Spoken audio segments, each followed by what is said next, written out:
Check this out. Check this out. Check this out.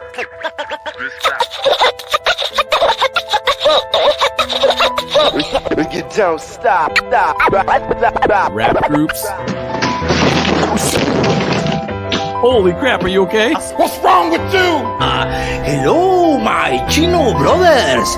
I guess now I'm not allowed to pay for sex with pennies. It's called Raiders Reef. Do you see it in the daylight? You're like, whoa, this is tore down. This is Rudy Ray Moore, Dolomite motherfucker, and I got a. Oh, I'm cursing a lot. We don't curse on. What the hell you say? You know what I mean? You can't. You gotta have a combat radio job like Hot 98.3. Is it cool for me to call you a Chang Chong Rice in motherfucker? Shit and bring it. A picture.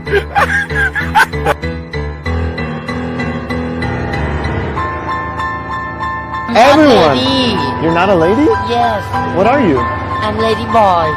How much more is coming out from this dude's laptop?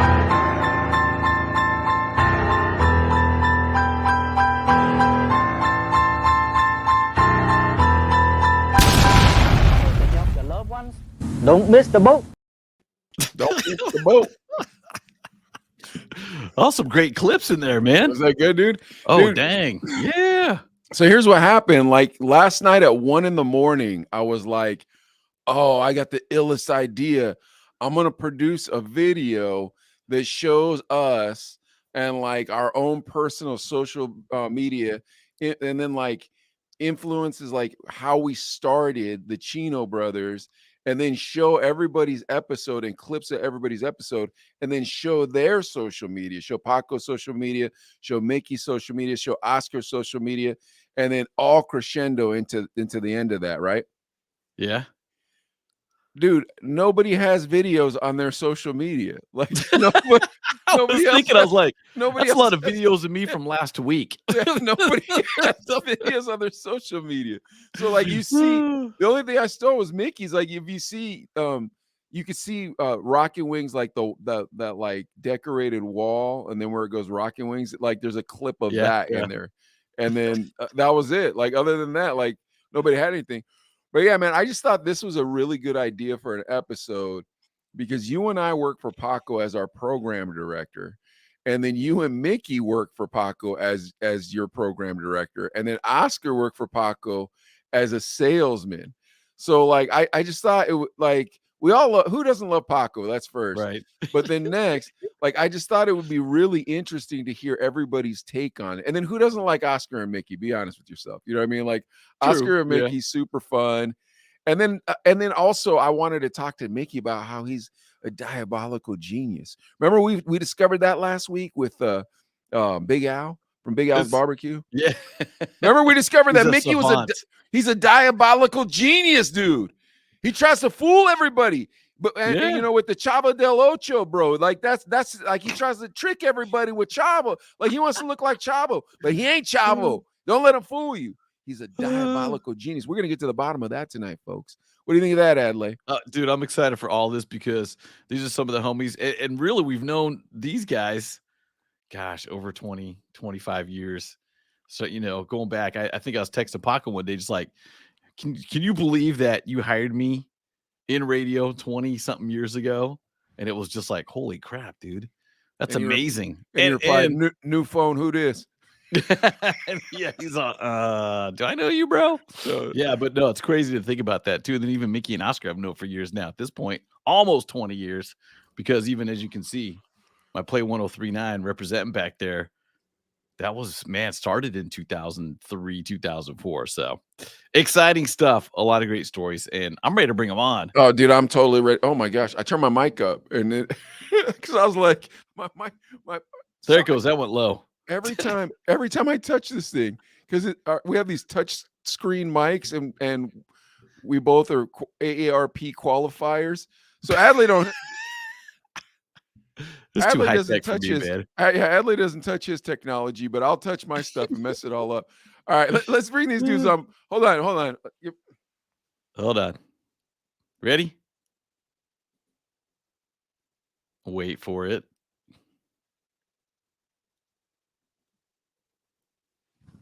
How come every week I forget that we do this, and then I'm like, bring him on. I'm like, oh, hold on. All right, go ahead, bring him on. Ladies and gentlemen.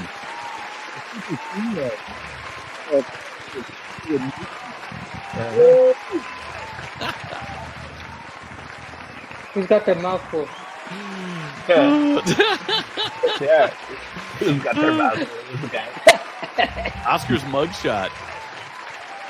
Look at that, dude. Oscar with the mugshot. That's scary. Once again, Oscar doesn't want us to know where he's really at. Right now, he's hiding in some hotel in Tijuana. Oh, dude.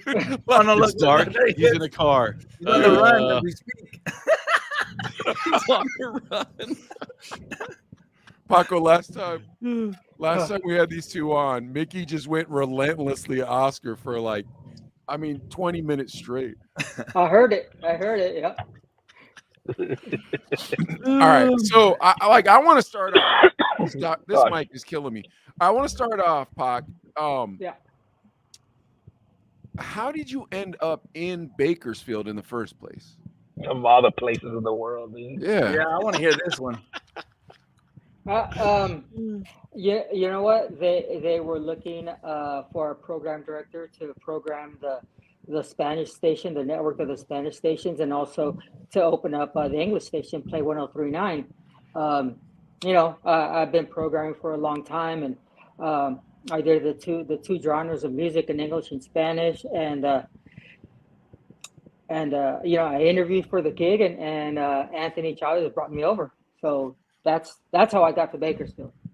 Now, did you know anybody in the organization prior, or did anybody vouch for you? I didn't know anybody in the organization, but I have friends in the industry that helped me get a foot in. Yeah, definitely. Okay, cool. So you interviewed for the gig. At the time, were you still working at Tejano over in Tucson? No, I was actually programming an AM station in Tucson with Armando Zamora. Yeah. Mm-hmm. Which one was it? Was it Pantera? No. It was an AM 1210. Man, I can't remember what the name of the station was, but it was AM and it was 1210, and they treated me good there. And yeah, it was good. I got a great opportunity to move to Bakersfield and program, a whole chain of Spanish stations and open up the English station. So it was a lot of fun. A lot of times we're afraid of the unknown, but you got to take that step and find out. And here I am, still 20-something years later. No, I think that's cool, That's Pac. amazing. So, amazing stuff. Yeah. So you get over there, and as soon as you get there, and you meet the team, you meet Micky, and what I think is interesting now. Oh, you didn't meet Micky initially, Pac? No, Micky came on probably about 3 to 6 months after I was there, because I was working on opening the station, putting music, making clocks, and doing all that. So while programming, the network of the Spanish station. So it was a lot. And so it took a little bit of time to get that Spanish station off the ground. And, slowly but surely we started hiring people. And I think Micky was one of the first ones. Yeah. Now, at the time, Mick, you thought it was going to be a rock station, right? A Spanish rock station? Correct. That's how a guy named Carlos hit me up and said, "Hey, I want you for this Spanish rock pop station." I said, "All right, cool. That's what I do." So they had brought me in, I think even before Paco, but I wasn't. They just said, "Hey, we're gonna call you when we're ready." I was all right. I even helped them get music and stuff, and then I didn't hear from them for a while, and then I got called in, I believe by they told me to come in that it was gonna change or something. And I didn't know. I was under the impression it was gonna be what they had told me, and next thing you know, I'm meeting Paco, and it was a complete hip hop, and I'm like, I don't know stuff about hip hop. All right, so now, Pac, it was like, what were you planning on opening a Mexican rock station, or were you just tricking Micky the whole time? What's going on around here? It's tricking Micky the whole time. Yeah. But we were gonna play hip hop, and and yeah, there was talks about adding the Mexican rock, the manac, caifanes, all that Yeah, stuff. yeah, yeah. But it just wasn't a fit. It just wasn't. It's not a fit. You know, it just isn't. Yeah, maybe Mickey, you or maybe I, you know, we listen to more of all the genres, you know, in Spanish and English, but not everybody, right? So we had to find what was the best fit, and we felt that, you know, the Spanish rap was a better fit where we can hit those second and third generation Latinos, instead of going the rock route. That's what happened.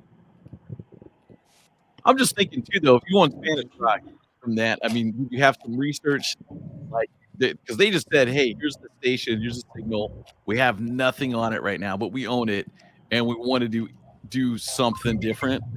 Where did they come up with the Spanish rock? You know, I don't know. I think that was Carlos's idea and someone else's idea. I don't remember who. But it just wasn't a fit. You know, I'm not saying that it wouldn't work. I'm saying that it wasn't a good fit for what we were trying to do and the demographic we were trying to hit.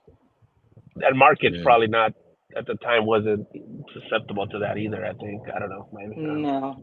It would have been number one in Arvin. You know what? I'll say this. One thing I'll say about Paco is Pac kind of doesn't want to mess around with the fringes. He wants to hit the bullseye. So if he's sure, if it's like, hey man, look, we're gonna play a Donnie and Marie record. Donnie and Marie, it's like, look at all these old white people right there. They want to hear Donnie Marie. I know you want to play DMX, but they want to hear Donnie Marie. I will give Pac that, dude. As a program director, he didn't like messing around. He liked hitting the bullseye and keeping it pushing. You're right. I learned a lot from Paco. I'm very thankful to him. When I came in the first time I met him, I was scared because I mean he was just straightforward, no emotions. Just this is what I need. Yeah, man, gangster. Are you on or you off? And I was like, damn. And I was like, I'm not even a hip hop guy, but you know, I'm just gonna show up and do the best I can. And little by little, I really did everything he would tell me. Okay, that's what you want. That's what I'm gonna do. And I'm a better person for it. So I really want to thank Paco even years later. Thanks, Pac. I learned a lot from you. You're welcome, brother. That's my job, man. I love teaching, and you know, I love great students, and you were one of them. So thank you. So getting back to the story. So now, Pac, you put the team together, like the entire team together from the bottom to the top. Yeah, with help of you know, Caesar and Robert, and you know, we would talk and say, hey, listen, you know, I think this guy would be a good fit. What do you guys think? And we'd go from there. But yeah, I mean, it was all on my plate, and we'd go from there. You know, sometimes they would change my mind, and we said, okay, let's go ahead and try it and see how that fits. I'm not 100% convinced on it, but you know, hey, let's try it. You know. And hey, what were Caesar's and Robert's roles when you started, Pac? What were the roles? Because I got there after, but when they started, I'm just curious. Yeah, well, I mean, Caesar, I always saw him more as our operations manager. You know what I mean? Yeah. When it came to everything, you know, he was the right hand there of Anthony, and you know, Caesar's smart man. Yeah, and yeah, he's got a good head on his shoulders, and you know, at the end of the day, man, it was their station, right? It was their station, so they were great help. And Robert, well, you know, he came on board, and you know, I trained him, you know, and you know, what should we do here? What do you think about this? And let's do this, and you know, and we went from there, right? So you know, eventually Robert was going to take over the position, you know, and that's how it happened, and, you know, and. It's a great fit. I mean, they're good people. I have nothing bad to say about them. And yeah, no, they're great. They're both awesome. Great, yeah, they're awesome. So you know, yeah. Pac, real quick, how long before you bring Adlai in? Adlai probably came in maybe at the most 6 months in. You know, I needed somebody strong. I needed somebody I knew. I needed someone, you know, that I knew was going to put 100%, and they've worked with me. So it wasn't something new. I know I could throw him in there, and he already knew what I wanted. So so it made my job a lot easier. I can tell. Hey, Mike, I can tell you this: the first thing I did was fire like 12 people. No, that I was leading up to that. Ad. What are you going to talk about that? Yeah, why do you think I was like, did you build the whole team? Da da da da da. Because now here's the thing. Adlai has this famous story he loves telling. He just sold it right there, where you walked up to him, pat him on the shoulder, and said, "Hey, Adlai, I'm going with the brass for like 4 hours on this drive to whatever you were doing. You need when I get back, these however many people have to be fired." That's what he. Now here's my point, Paco. Is this? You said you built that whole team from the ground up. Why are you firing people already? Why are you making Adlai do this? Because Oscar couldn't sell it. No, you fired them before I got there, bro. We had to make room for Oscar's commission. That's what it was. Yeah. Like, he's making so much money. Shoot. It's one of those things that what happens. Just from experience from the past and everything, you know the people that you need to fill those positions. Yeah. You can't have an on-air guy do promotions. You can't have an on-air guy hitting the streets. So you need a team for everything, right? So we put teams together, right? We had a strong street team, but at the end of the day, 3 months in, we just couldn't afford it. It was a brand new station, going over budget. So we had to trim the fat. I mean, it is what it is, at the end of the day, it's business, so, we need to make it a profitable station the best way we can with not spending so much money. So, hey, all right. So we don't have a street team now. We just have one person. All right. Well, I mean, we're going to have to step up. Mike, you and Adlai, no? I mean, shoot, we had to do everything, right? I mean, we were doing remotes, starting at 5 a.m. and not going home till 10 at night, and not getting paid for it, Yeah. So and I even, yeah. I was gonna say, Paco, too, when we went to KOHT Hot 98.3 in Tucson, and me and Mike were there, and I remember we'd be like, oh, you got to do remote. All right, you go out, you don't have a promotions team at all. It was just the jocks going out there, and for people that don't know, there's this thing called the Marty. It's like a 30-foot antenna you got to crank up, and you got to set it up, and it's just you out there. And I remember people were rocking our jerseys, and in the back it's all Adlai Hot 98.3, and then I'm out there working, sweating, and they're like, you're the DJ, and I'm like, yeah. Why are you setting up? And it was kind of a weird feeling, but you did it. You sucked it up. You did it. But then when you go over to Clear Channel, Clear Channel at the time, it's now iHeart, and you're like, wait, you guys got a brand new vehicle. It's got 20-inch spinners. It's fancy. It's nice. Wait, I drive the SUV, and the promo team takes the van and sets up for you. And I made a little bit more money when I moved over from, KOHT. But the crazy part is, when I got hired at Play, my first remote was like, all right, who's my promo team? Where I'm meeting at? Like, no, here's the keys to the van. You're setting up and everything. And I was like, I'm going back in time, But you did it, and it got done. But I really think that Campesina, a great organization, no question about it. But it was something, maybe it was something new for them. And one thing I think about, Paco, too, is that did they back you the way you wanted to be backed, if that makes sense? Or I almost feel like the hip hop English side was kind of the stepchild in the organization, because Campesina, obviously a monster in the Spanish side, billing like crazy, making plenty of money in huge markets like Phoenix and all these big places. Then you got Play 103.9, this little, pulling. I don't even know what the ratings were at the beginning, but a 1 share maybe. Yeah. We had the backing of it. That wasn't an issue. At first we started spending a lot of money. We had a lot of staff, and we had to trim the fat. Something new, and you can't just open a station like that and think you're going to start making tons of money in 6 months.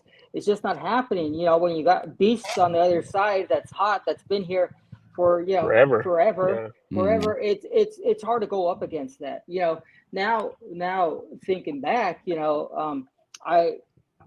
I wouldn't have done the Spanish side. I would have definitely gone more old school hip hop, instead of that. It's something that Hot really doesn't touch, right? And the groove was more old school, but there was that gap that was 10, 15 years ago, the Biggies, the Tupacs and all that stuff that just wasn't played, that just was not played, and sprinkle in the new stuff. That's what we should have done, And it's probably the market too, Pac. I mean, it's a smaller market, man. The money's not there like, Phoenix or even Tucson.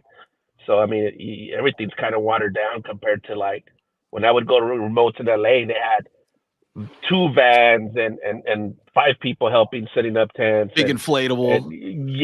Big. Well, there's also not record sales anymore, Oscar. You know what I mean? Like when we were hot, there was no such thing as any form of streaming whatsoever. If you wanted this record, you're gonna have to get it from the Chino brothers. That was it. You ain't gonna get this tonight. If the Chino brothers don't like you, you ain't getting one of these 10. Yeah. Boom. Pac, this is something I want to ask you about, and Mick, and maybe you and Oscar can jump into. But what's the deal here? Because when me and Ad were young, and we weren't even that young, like we would sleep on the floor of the radio station. Yeah, you know what I mean. We would like wash the van. Of course, we're gonna wash the van. You know what I mean? Like, and if you gave us $5 to take it to the spray and wash, we felt luxurious. And if you'd buy me a candy bar and a pop in the morning, a soda in the morning, big 60-ounce Mountain Dew and a one of them supersized candy bars every morning. And to me, that was luxurious. I felt like I was in show business. These young guys nowadays working for Adlai, they're all lazy. He tells me, "What's going on around here?" Yeah, I don't know, man. It's just the sense of entitlement of these young guns. That they should get everything that they want, and it just doesn't work that way. The older cats like us, we're a different breed. We were programmed to work and work hard, right, from our parents. We're programmed that way. We just work, right, and our sons and their sons, it's different, right? It's different. It's a sense of entitlement that they think they deserve everything, right, and they just think they could just hit it on cruise control and go, right. But we weren't programmed that way. I was talking to my mom just the other day. It was like, Mom, this is the way you programmed us. This is just the way we are. We work hard, we'll get the most money we can, and we do what we can with it. Just move forward. Are you going to complain? Are you going to cry? No, you're going to wake up again the next morning at 4:00 and do the same thing over again, right? How is your mom doing, Pac? My mom's doing great, man. She's hanging in there. She misses my pops, and we all do. But she's hanging in there. She's a strong woman, man. She's awesome. She's good. She's still running the record store, or no? Yoli's? No more, man. That was gone. No more records. No more CDs. Nobody buys anymore.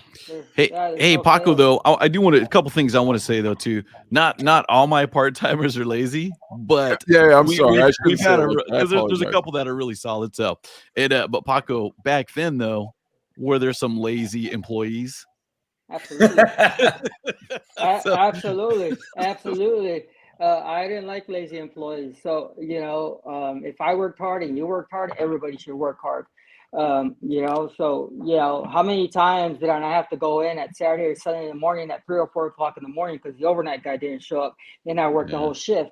How many times did I take money out of my pocket to pay for food or do something or whatever? Should buy the another CD player because the boss didn't want to buy us another one, so I went and bought it, to put it, to put it in the studio. Brought your own turntables. Yeah, we had to get it done, right? So we had to get it done. So I mean, I'm not gonna. At the end of the day, it all falls on the program director, right? So why isn't it done? Well, we don't have a CD player. Well, what are you gonna do about it? I'm gonna go buy it then. And right now, we'd like to thank Greg Lawley for all those things, everybody. So thank you very much, sir. That was Joe Heck on our side. Yeah. Well, I think too. I think radio too is kind of like back in when I was listening to radio. Like, the jocks were celebrities, right? It was like they were. It was like a big deal. Now, I think little by little, as the mid, late early 2000s, you kind of started losing that value on celebrityness. Like it wasn't like a big deal no more. Then you started hiring just random people, I guess. Yeah, Oscar, you bring up a good point. Something I was thinking about too. If you go back into the 90s, being on the radio, you could be a weekend jock doing you know, and people would like, and Mike, you remember too, doing the mix show. That people be hitting you up like, hey, come through our party at 3 a.m. We're gonna be hanging out, and it'd be like, oh yeah, this is awesome. Now it's just the if you're 19, 20, 21, you're like, I see YouTubers that are way more famous now. Now, if Mr. Beast shows up to the mall, me and a million of my friends are going to show up. Now it's kind of like, you know, Oscar, you talk about remotes. We remember it's kind of like it's not as big a deal as it used to be. Oscar, who are you calling? I'm gonna take this phone call real quick. Oh, it's Mickey. Oscar. Oscar Mickey. Sure. He's got they're short on wings at Rockin' Wings. Oh wow. Gotta get an order. Hey, Rockin' Wings, they're known for their chicken wings, but you gotta try the burgers, man. Woo. Their burgers are fire. Huh? Really, dude, all the food there is phenomenal, man. Yeah, all the food is phenomenal. Cold. Yeah. That's where we got to do the Play 1039 reunion. Mike, you got to come out for that. We'll do it at Rockin' Wings and get everybody out there and stuff too. Dude, the problem is everybody in Bakersfield wants to feed me. Everybody who's been on the show is like, you got to try my this or you got to try my that. And I'm like, I want to, but I'm not going to stay in Bakersfield for 6 months and eat everybody's food. No, Oscar will take us to the little holes in the wall. And then we'll end up at Rockin' Wings, yeah. Oh fuck, man! We've had the greatest time on this show. We've had the wildest guests. We had a DJ that got shot in the leg and he kept DJing after he got shot in the leg. We had a DJ that went to prison. He got the DJ in prison. We've had the wildest guys on. Tell them, Madley. So many great stories too, and I think back to Play 1039 too. That's where it kind of started, and then. There's people that I still talk DJ wise that I still talk to this day, but then this show actually expanded the network of DJs that are out there. And dude, I swear every DJ that I've met has been like they have a great story. So it's just been amazing and stuff too, man. It's been amazing. Stories that we've uncovered on this show.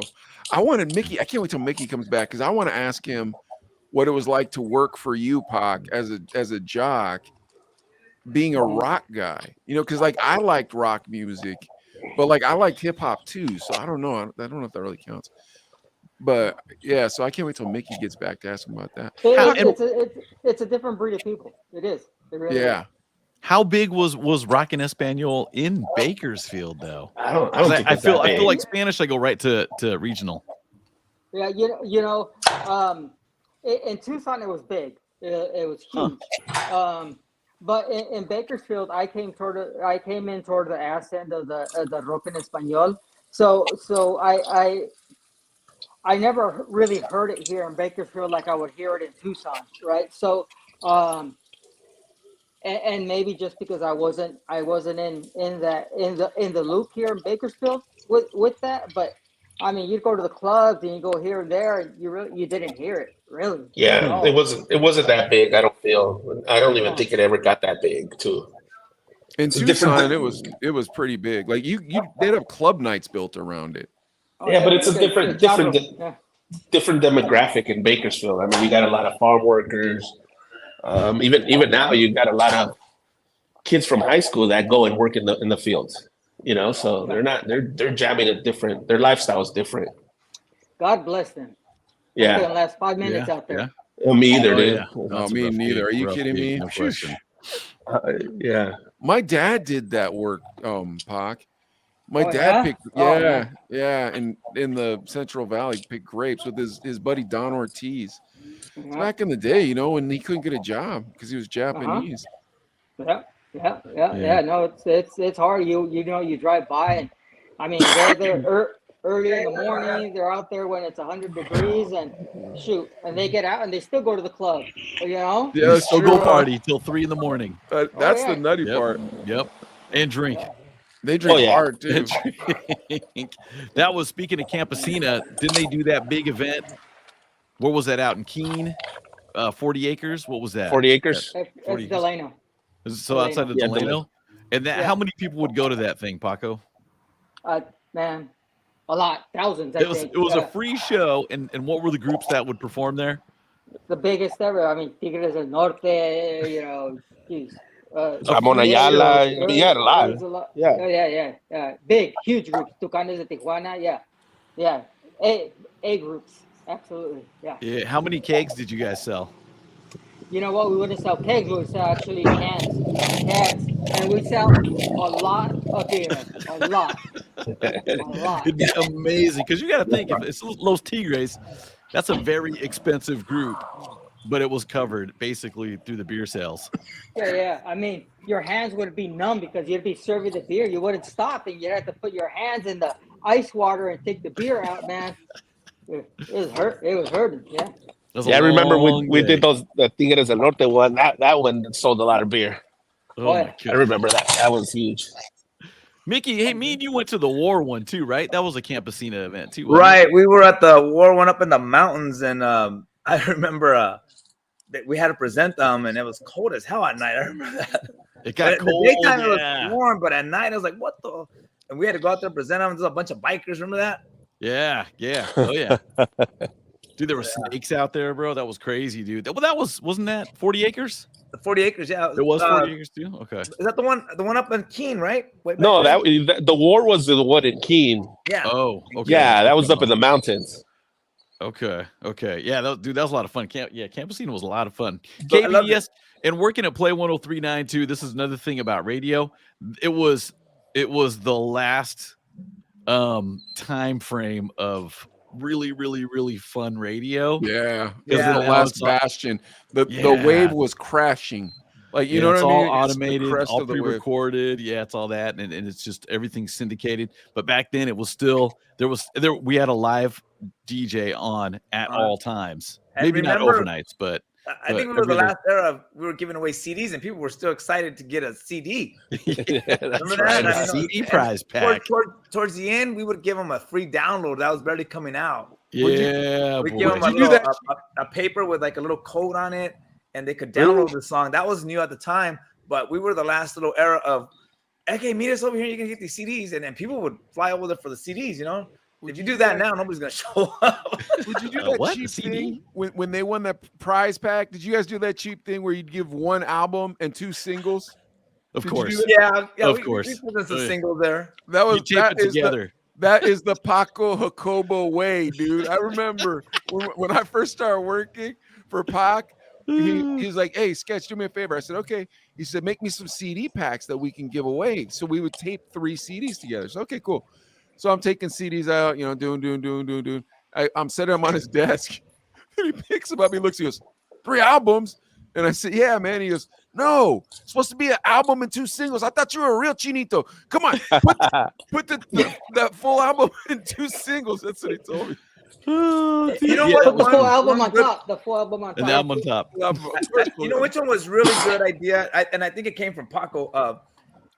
I remember if you came and you got a bumper sticker, you came to the station and we put a bumper sticker. We were out there for like a couple hours, and literally it was the jocks out there. The whole sticker stop. I think we gave CDs or we gave him some prizes. Yeah, we used to do that hot. And I remember there was a line of cars, and we're out there, and it was hot. And we're out there putting the sticker out there on the bumper. And that we did that towards the beginning, like at the beginning, to get the station known. Yeah, I remember that. Throughout the whole was a lot of fun. Yeah, and then people could actually see you for the first time, what you actually look like. In my case, it was Halloween all day, but remember that? Wait, you got to work on that delivery, Mickey. Look at Oscar. Mickey was Halloween. Hey, but no, for real, I do remember those sticker stops and people be lined up. But I do remember the old school cats and the lowriders be like, nah, you're not putting that sticker on my paint. Yeah, I'll put it on the window. Do you remember when we did it in Tucson and that one guy, we put the sticker all over his car? Like he put like 7 stickers, Hot 98 3 stickers all over his car, like on the door, everything. And he just wanted a Britney Spears CD that we oddly had in our pile of giveaways. It was so do you remember that, Adlai? Was it a nice car? No, and like I think he was a little slow, you know what I mean? Like okay. And then I think it was, his mom was driving him, but she was like, "Yeah, go ahead." It was a dumpy car, but bro, we put stickers all over this person's car. I was and he loved it. Yeah. I think we also did something like if we saw you on the street with like a bumper sticker, we'd give you something. Try to pull you over. Yeah, we tried to pull you over in the van. Remember they pimped out the van? I don't remember whose idea it was that we had a regular van. It was nice. The sound system. system. Like a trade with somebody and they put rims on it and they put a sound system. Remember the back had a sound system. It was good for about 2 weeks, then someone would steal it. Yeah. Yeah. Paco, how many times did the play van get robbed? How many times? A lot, man. I don't even know. I don't even know. There's just so many. You just stop putting a good system in there. Wow. Yeah. Then the trade guys, we'd go to the. Yeah, it was nice. We'd go to the stereo shop. He'd be like, "Didn't we just have these same speakers in the van a week ago?" Oh no! Come on, more trade, more trade. So I would set that up. We would go trade it out, and then they'll get stolen, and then they'll bill us like another 10 grand worth of speakers and stuff. I remember they just leave the plastic casing, which was pretty bad. Yeah. It was like a fiberglass type of space. It was age custom. type of casing. It was custom, but they'd leave the shell. We had the room to run as many spots as they would.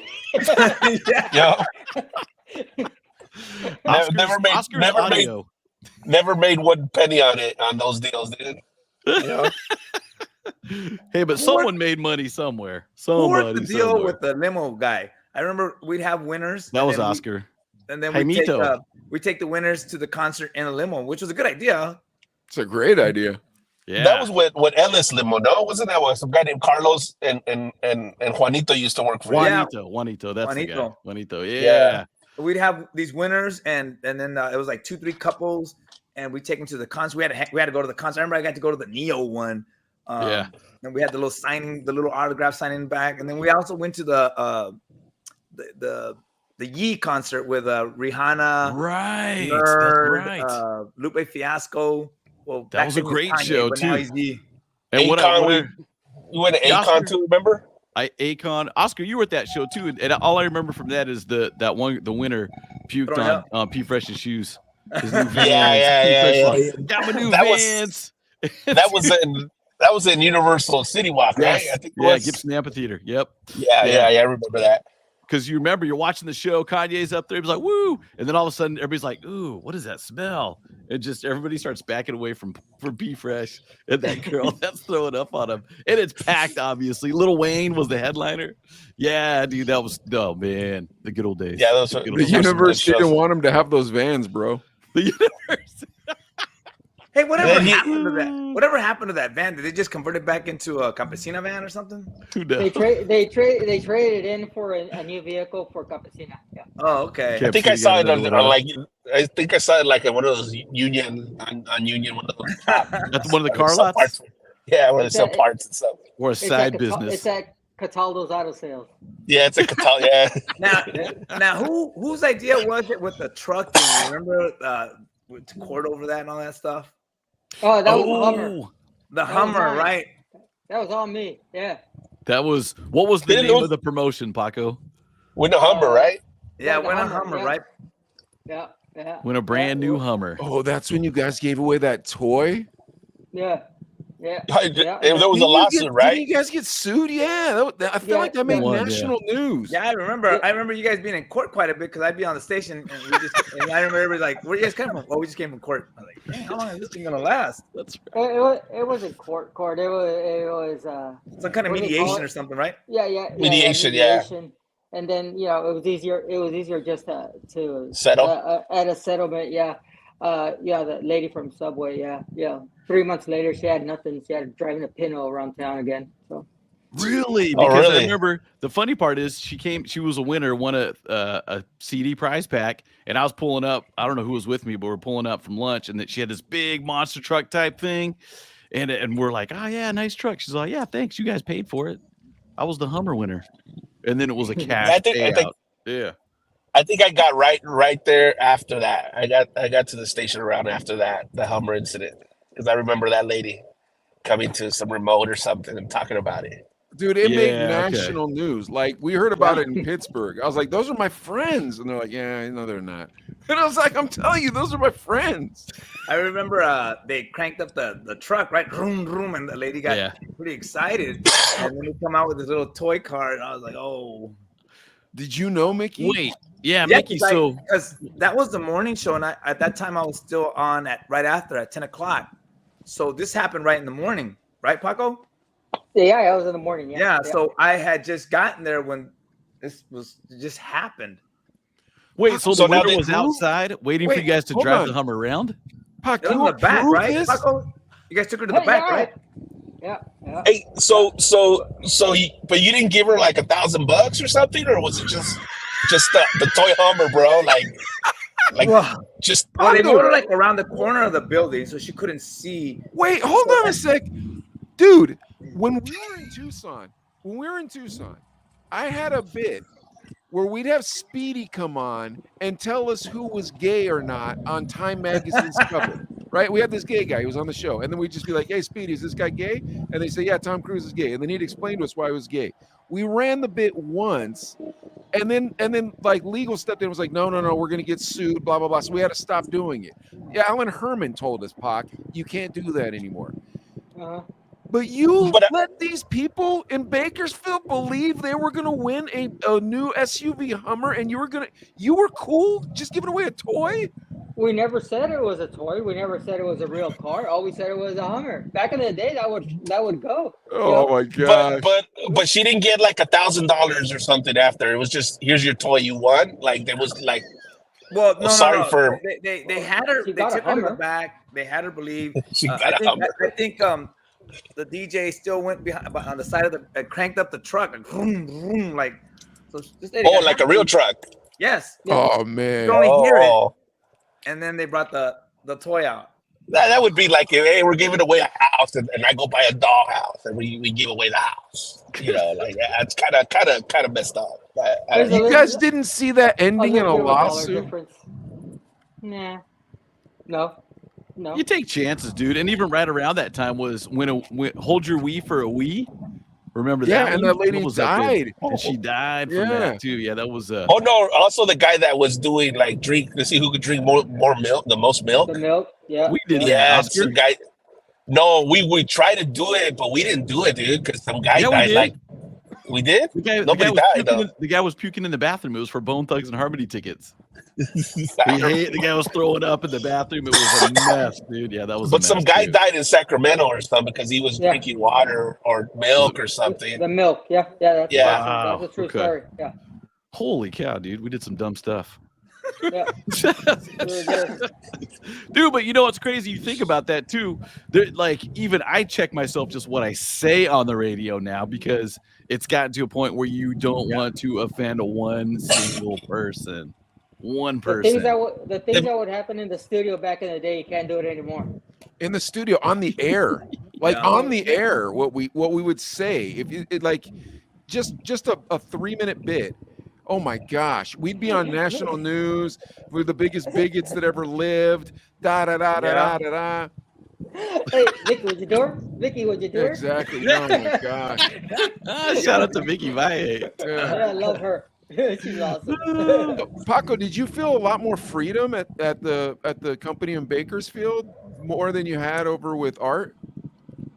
No, but it was a different time. You can't really compare it. You know, it was a different time. So back in the day when we were at Hot in Tucson, there's just so many other things that you can do without getting in trouble. And just times changed, and really you couldn't do anything. You were handcuffed for everything. You know. You have to be real careful what you said, what you did. But back in the day, man, we were hot in La Puente Lane. We could do everything and anything we wanted. Oh, so by the time you got to Bakersfield, it had already gotten square? Like everybody started checking around? Kind of, but not really. Not a lot more, but a little bit more. More than Tucson, yeah. But think about this too: no social media, nobody walking around with a phone ready to record you either. So what happened at La Puente Lane? Stayed there. Yeah, but that was wild, Mickey. You don't want anything to do with that. Trust me. Our lives. You're too fresh faced, man. Like you look at your face. You have such a nice face. You'll get eaten alive down there, Oscar man. would have loved it. Yeah. What is La Puente Lane? What is that? No, that was where our station was at too. Yeah, that was. Our station was rough, dude. Hey, Sketch. What's rule number 1? I don't know. What's rule number 1? Dile? I want to say it, but I'm afraid I'm going to offend somebody. Don't sleep with the listeners. Don't. I was gonna say, don't talk to the listeners. Oh yeah, that was rule number 1. What was that? What was it? Don't sleep with the listeners. That's right. Do not have sex with the listeners. Yeah, that was rule number 1. Wait, there's more to it though. That's just the first part. I remember one topic per break.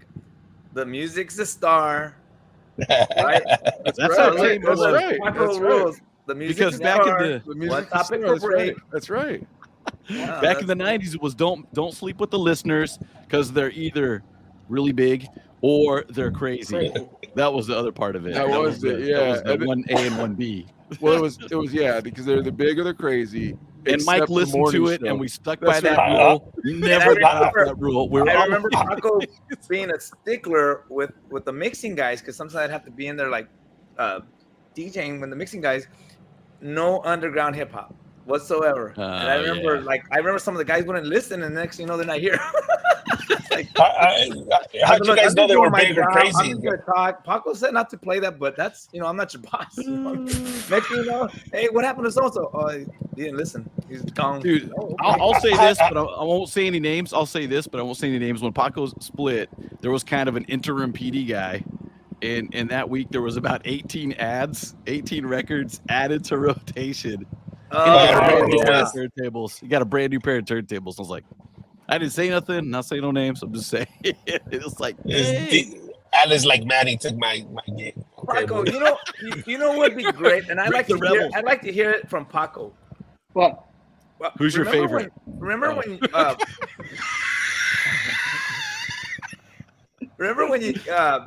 we had those 2 parties? I was in the middle because I just showed up to work.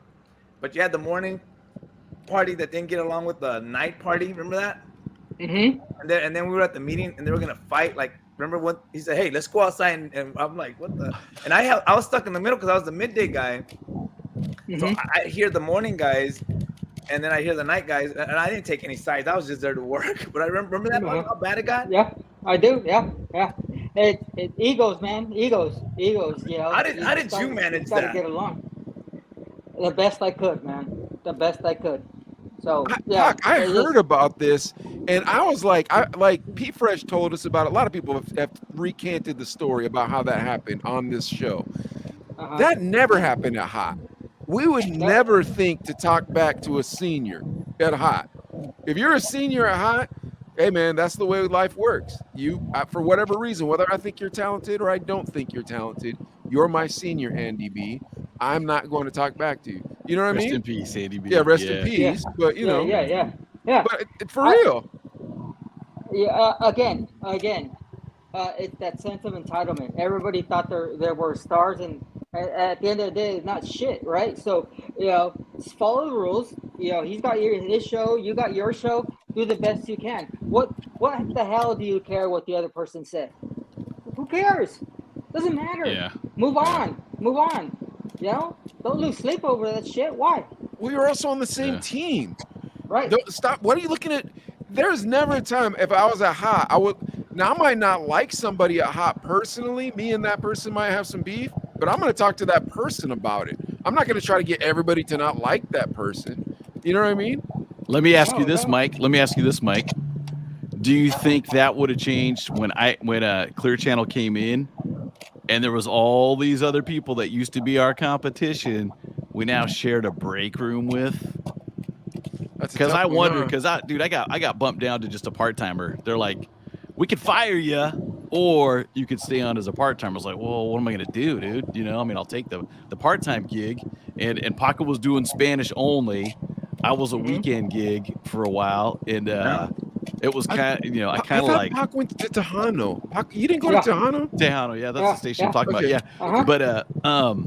But and again, not saying no names, but the guys that are now our bosses are the guys that are our direct competition, that in the streets, it was warfare. You know what I'm saying? Paco, how many times did the cops call and say like, hey, your dudes need to knock it off because, you guys are going to be in trouble. Sadly, that happened at play too.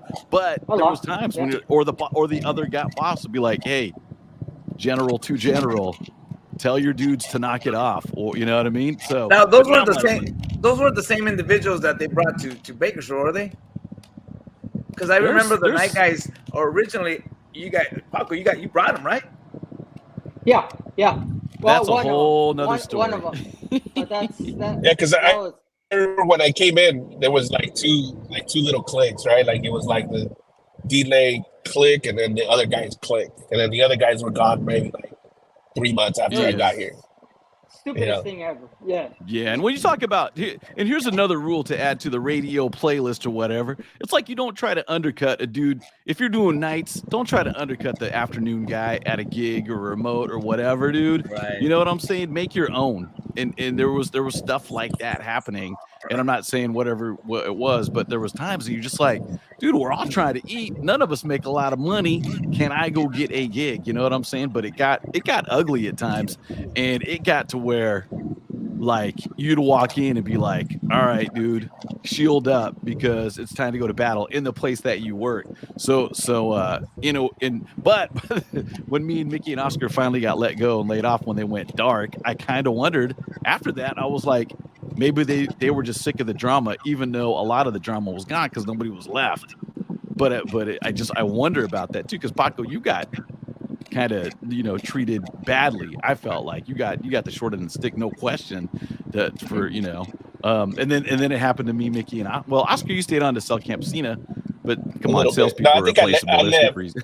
I'm kidding, nah, but you know what I'm saying? It was kind of like me, Micky. It was me, Micky, and I think I survived because I'm pretty sure I was on the chopping block a couple times at the beginning. But I just literally, and I'd be honest, like Paco said earlier, that old school mentality. I just showed up to work. I wasn't above cleaning the van. I wasn't above cleaning the studio. I wasn't above washing the van. I wasn't above setting up.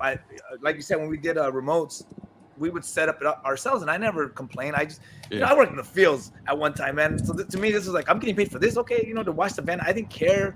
I think those things, I never complained. I wasn't trying to be better than anybody. I just came to do my job.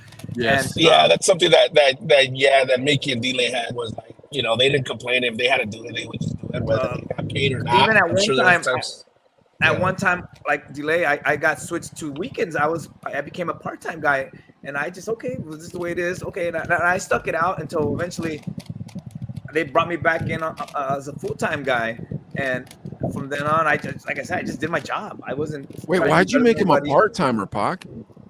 That wasn't me. Who did that it? wasn't me, right? That was after me, right? No, I remember I got switched over because you brought that girl in from. Oh, Moni, the one and only. Yeah. And I got switched for the weekend. That's okay, cool. I understand I'm not a hip hop guy, so I'll learn something. So I took it as let me see what I can learn, and eventually I was brought back full time.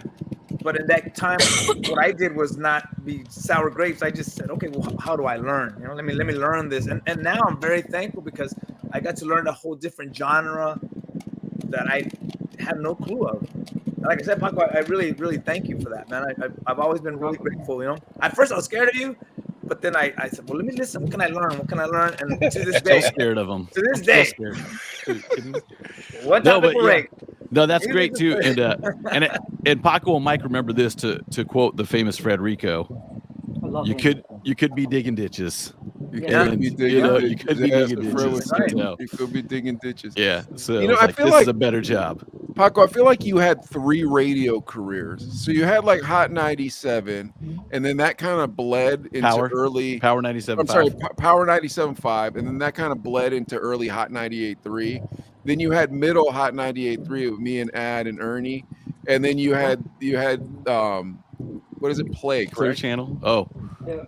Play, correct? That's right. Where you guys were at? Wasn't that the name of the station? Play 103.9. Yeah. And then you had Play. You get where I'm going? Like, I feel like you built 3 teams. Does that make sense? Yeah, absolutely.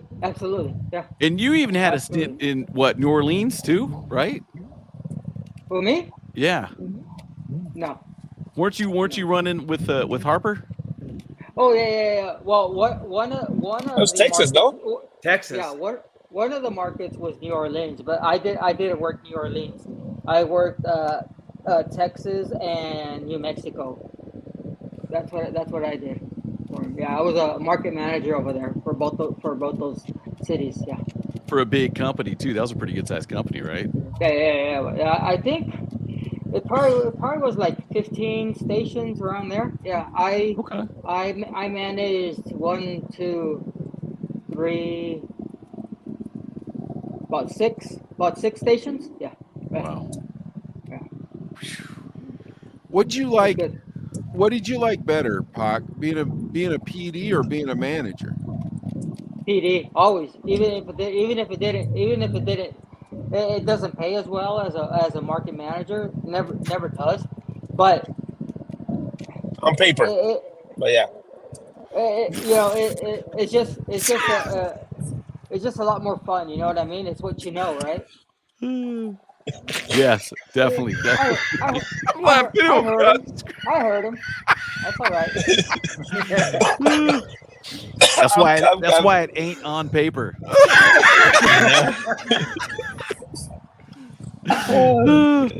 Yeah, but I think about this too, and just thinking radio in general at this point in time. I mean, I feel like I'll be honest. I feel like I'm kind of one of the lucky ones. Am I making millions of dollars? No, not at all. But it's still a lot of fun. You're still working in music. But then you see these articles, man. YouTubers are making more than rappers, and you're just like, Mike, we're on YouTube. What's going on? Sorry, bro. Well, here's my thing is like, I don't think about it in that manner. How I think about it is, we got to live a really weird magic life at the most magic time. Yeah.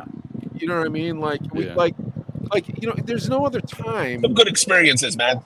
No, you're right. Well, there's just never going to be a time again where there's going to be a guy who can go, okay, I'm nothing. I have nothing except for a sparkling personality and a love of music. What can I do with this? All right. You got into the cool clubs. You got into the cool parties. Yeah, local You got to hang out with the cool people. Yeah, and then, you know what I mean? Like, that's never going to happen again. But we got to do it. And so, like, that's why, God bless the YouTubers. But we got to do something that no one's going to ever get to do again. No, ever. Well, we were the media. We were like the YouTuber back then. We're radio, Yeah. right? So, Yeah, you're right. So it's like, there was the Nickelodeon people back in the turn of the century. They were the stars, I guess. Even the silent actors were big at one point, and then there was sound in movies, and then they forgot about them, and then the next guys, there was new movie stars and so on. It's kind of the same thing happening. Yeah, Baby George, what's up, man? He says YouTube is the new radio. It's the new all media. It's not just radio. YouTube's just, whether you listen to podcasts, whether you watch cooking stuff or whatever it is, or news or everything, you go to video streaming and stuff too. So I mean, that's just what it is. So maybe that's why these young guys, the girls that come up and they're 19, 20, 21, and okay, radio, yeah, okay, that's cool, but I can go on Instagram, wear some cute bikinis, and make money. Yeah, but how much money are they making? Because I see people that have millions of followers, and they're doing videos, and you look in their room, like where they're looking at it, it's like a small ass room, and you're like, what? Like, I don't know. I just think they don't make that much money, like they say. Well, yeah, so I don't know, man. I don't know. It again, I'm thankful where I'm at. You know what I'm saying? I'm still doing what I love and everything. But there was a time. It's just a different. It's a different thing. So I know. Yeah. It's a different thing now. It's not the magic, and it's neat that you're still doing it. You know what I mean? But it's not. You guys both know it's not the magic. Like that time, it's a different world. Yeah, and I'm old now too, so there's that. There's that. Well, here's okay. So here's something. Back in the day, me and Pac, we used to talk about when we travel, listening to radio stations in different cities. And we used to be like, oh man, I love to listen to like road trip radio station. And it was just fun because you'd hear these different DJs all across the country.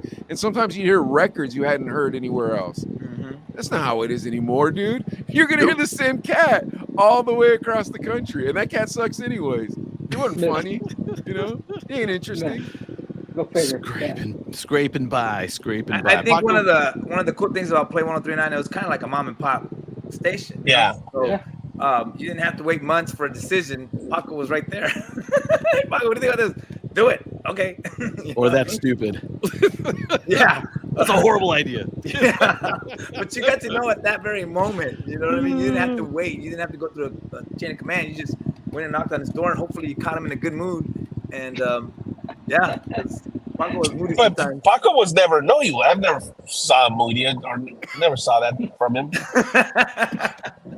Well, you never saw emotion. A lot of times, you just get the emotion. That's so true. you're like, you'd ask him something, you'd be like, "Oh crap, I think he's pissed," but it was the same expression. Yeah. That's true. Oh, dude, that's more accurate. Yeah. Yeah. It just. All right, I was gonna ask you guys, what would you do that would piss Paco off? Do you want me to go first, or Adlai? Do you know what I did? Go ahead. I have one, but I don't know if I want to say it out loud. I'm gonna say it. Go ahead. Say it. Do you remember? Nobody's watching. Do you remember? I always my mic was a cross from Paco's mic. So it was Pac's mic and Vicky, and Pac and Vicky would be here, and I'd be across. Okay. And then there was a ledge right there, underneath the that counter? ledge. Yeah, underneath Oh that gosh, ledge. yes, I know now. I finished it that way. What did I do? Mike would chew his bubble gum and then stick it under the table. It would be a big old wad, Mick. It would be like this. Disgusting. I'd be pissed. Paco, get that off of there. I'd be pissed. Get that off of there. Dude, Go get some burritos.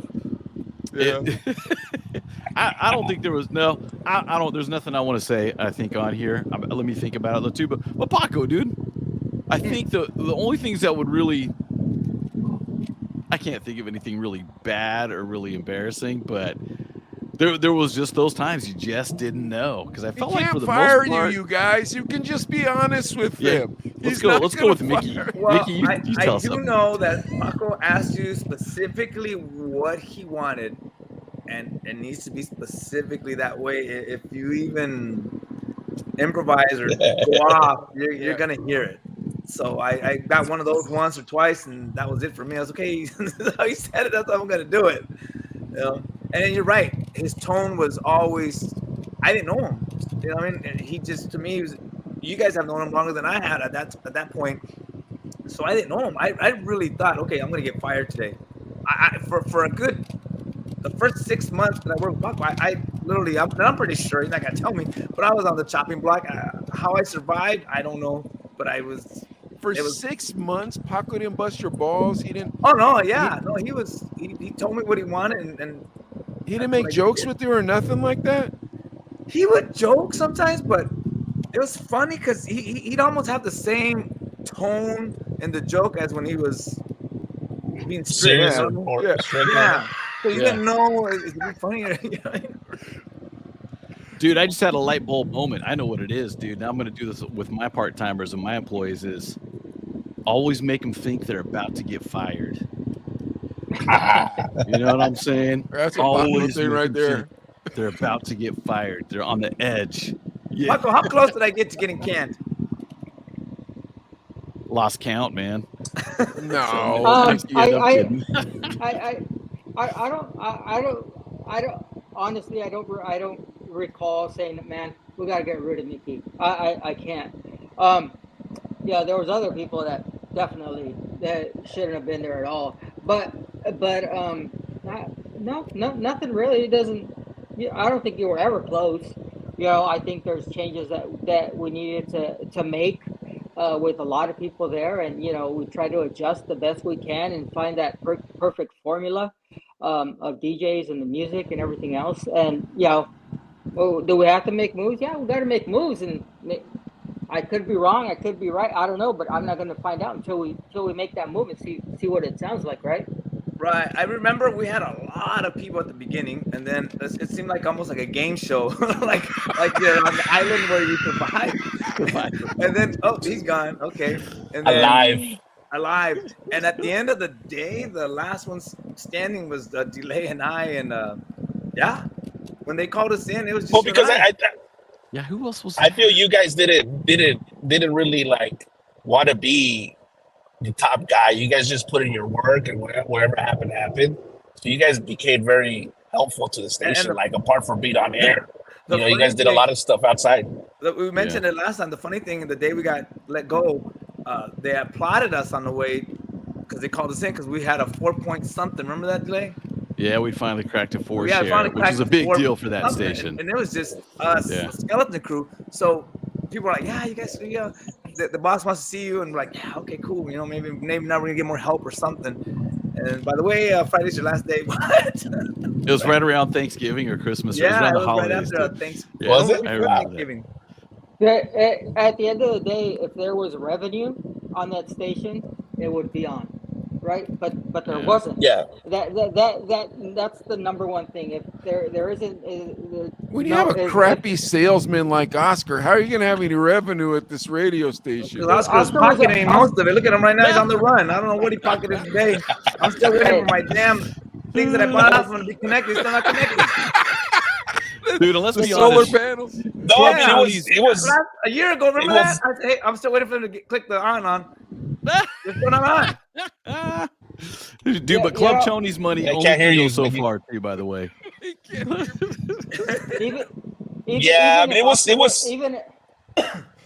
it was tough because you guys hear me? Yeah, we can hear you. Yeah. Only one person talks at a time, Oscar. Yeah, it was tough because I mean, Campesina was doing real well, and it was hard to cross sell, right, with Campesina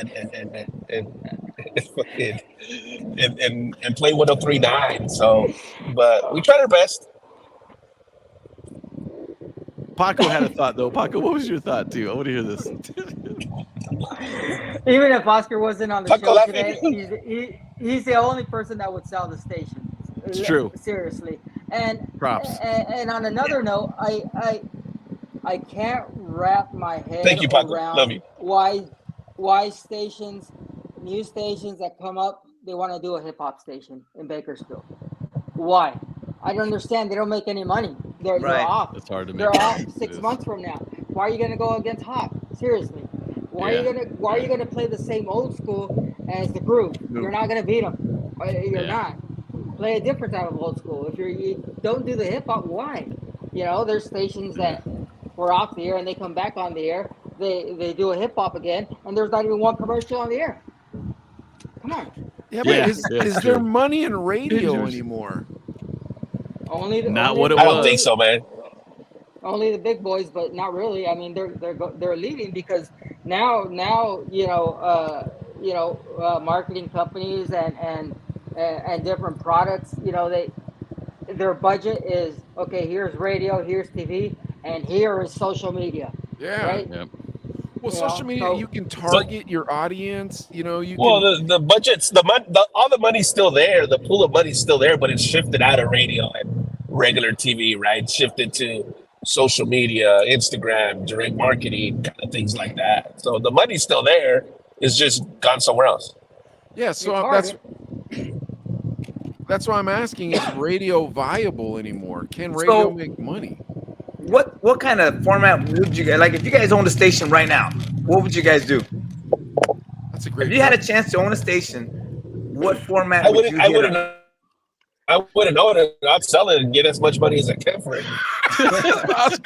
Oscar, you're smart, man. Paco, if you had an opportunity, what kind of format? If they gave you a station tomorrow and said, "Hey, here you go," what would you open? I would do an old school hip hop station with like Notorious, Tupac, the Ja Rules and all that 10, 15 years ago. That hip hop even 20 years ago. And I would play the old school that the group doesn't really play. You know, Wait, hold on, Pac. Would you do that in Bakersfield? Yes, definitely Bakersfield. You know, the Earth, Wind and Fire, the Commodores, you know, Sugar Hill Gang, that kind of stuff that the group really doesn't mess with. And now you have an audience that's different than the other ones. I mean, you know, but you can't do it 100% and compete against Hot or compete against the Groove. It's just not going to happen. Groove, yeah. You know, why are you going to go in there and get 1 share or 2 shares and no money? Doesn't matter. There's no money in that. Yeah, even national sales are looking at 3 share and up, if that. You know what I mean? It's tough to make any money too. Yeah. Why, Mickey? What are you thinking? You thinking of a format? I'm doing okay with my rockin' wings. You know what I mean? But Well, did my thing? Okay, so we had Greg Mack on the show. Oscar, you probably don't know who Greg. Oscar, do you know who Greg Mack is? Yeah. Okay. Yeah, they're the Greg Mack, the W Balls guy, right? Who's that guy? What's that? K-Day. W Balls, K-Day, same K-Day, thing. yeah, same thing, yeah. Yes, we had him W on. Balls is from Snoop Dogg. We had him on the show. You did? Yeah, we had He him on the comes out. show. He comes out on that. He comes out on that album, right? I don't know if Greg that's Mack? he's Hey, on the this is easy- Greg I'm Mack. on the radio. Yeah. It's easy. Yeah. Probably. I mean, Greg Mack was on a lot of albums, Oscar, but he was a DJ in Los Angeles when we were young. He has a radio And station me and right now in Bakersfield. Yeah, he does. But it's a competing one to Adlai's and Micky. So out of respect, I'm not going to say the name of it. But we do. I don't have any disrespect towards that radio station. But getting back to what I'm saying. But he was on the show, Pac, and I said, hey, man, this recession's coming. I got a couple bucks in my pocket. I said, what would you buy at the bottom of the recession? He said, a radio station. And I said, you think you should buy a radio station? He said, yes, I think you should buy a radio station. Then we had another guest who, well, crap, I can't tell the other story, but the other guest told us it's not a good idea. Huh. Do you remember the story the other guest told us off the air, Adlai? I want to say I do. I don't know if I'm thinking of the same one, but yeah. So I don't know. Would it be a good idea to buy a radio station? What do you think, Mick? I think you have to own like 3-4 for it to work because you can sell different. But if you just own one, I think it's too hard just to sell one. If you have like what most of the companies do now, they have maybe 4 stations, 3, and you might have a better chance because you could sell yourself a little bit more. You could sell, hey, look, we're gonna put you on these 3 stations as opposed to just one. You go broke, dude, quick. It's tough. But it's a lot of work. Radio station. It's like trying to own a taxi right now. Like, it's not gonna happen, bro. Versus Uber. Yeah, I think it's pretty hard, especially with all the online services now and Spotify, all those things. It's Maybe if you sold hours for $100 to people that want to go get on the radio to be on the radio. I don't know, something like that. I have no idea, but it's not money making. Dude, really, where do you put your money at all at this point in time? Anyways, I mean, you create an online radio station. You try to get into Spotify. You try to get into podcast. Into podcast and throw all your money there because that's. Shoot, I have the Spotify membership. Because I can listen to podcasts. I can listen to. I could just say old school radio. They play old school radio. Whatever I want. Do you like Rogan, Pac? I listen to him every day. I think he does a great job with his podcast, man. I think he does a great job. Go ahead. Do new cars even come? All these electric cars, do they even come with FM stations on their cars? I feel like, you got I feel like they come iTunes, whatever. Yeah. I think you're right. Yeah. Well, Baby George is making some good comments too. Baby George, you're in Spanish radio, right? I mean, let me know. You're in Baby Spanish. George radio, is everywhere. Spanish, maybe, yeah. Spanish, maybe, yeah. That's where I Depends think on the maybe. market. I feel like country, Spanish, and sports radio are safe, and I think old school radio is safe too. Because I feel like maybe some political talk shows, Yeah, political. I think that makes sense. Yeah, like it'll work if the right wing thing. Yeah, you'll have a lot of that here in Bakersfield.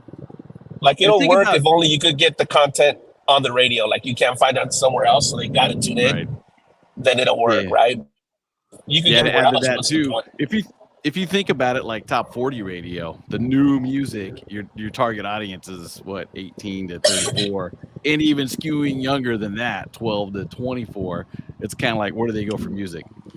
Yeah, but if that was the case, why would radio stations do an online radio? Why would they broadcast online? Do streaming? That's the part why I like. Why would they stream? Yeah. So what I'm trying to go ahead, Pac. No, they stream. They focus on social media. Building their websites, building their streaming because they don't listen to the radio station. They'll listen. They're probably making more money streaming now than they are on the air. Well, what I'm saying is the radio stations, while they still have listeners, need to be able to interweave their social media. And I'm trying to get the Chino brothers to be involved with their social media to show them, like, look, this is what our editing looks like versus what your editing looks like. You know what I mean? And be like, look, we will, we can do this on trade. I haven't figured out how we can do it yet. But what I can tell you is this. You were our first guest. And I remember when you came on the show, I had an Xbox I was trying to give away, and I was begging people, we need 1,000 followers, please. And I think we had like 200 followers at the time. We didn't get 1,000 followers, dude. We didn't even get 1,000 followers for like the first 8 months, or maybe for 6 months. And I was like, man, I don't know if we're doing this right. But now we're almost at 10,000 followers. We got 9,000 followers on YouTube. So yeah, that's man. pretty good, dude. Yeah, and we've had some really neat guests, like really cool. I mean, guests. just look at the Christmas parties, man. The radio Christmas parties used to be cracking years ago. Now I don't even think you guys do Christmas parties. Like once Christmas parties are done, that means nobody's making money. You know? No comment. Ours is next Tuesday, so we'll see how it goes. But was Busta Rhymes gonna be there? But it's they're definitely not as wild as they were. But I mean, nobody. Alan Herman was the best host of all time of the Christmas party. Remember at KOHT at Hot? Yeah. Me and Mike and Paco know Alan Herman. He was our sales. He's the GM, right? He was the GM, dude. He was the GM, right? Yeah. So, and I actually won a 2-night stay at the Four Queens in Las Vegas. It was all on trade, I'm sure, but. And Alan was like, "Hey, if you need somebody to bunk up with you, Adlai, that's double occupancy, there." I'm like, yeah, no, I'm good. But whoever's on radio, you still got to hang on. If you hang on the longest, you still be okay, I guess. You just got to keep hanging on.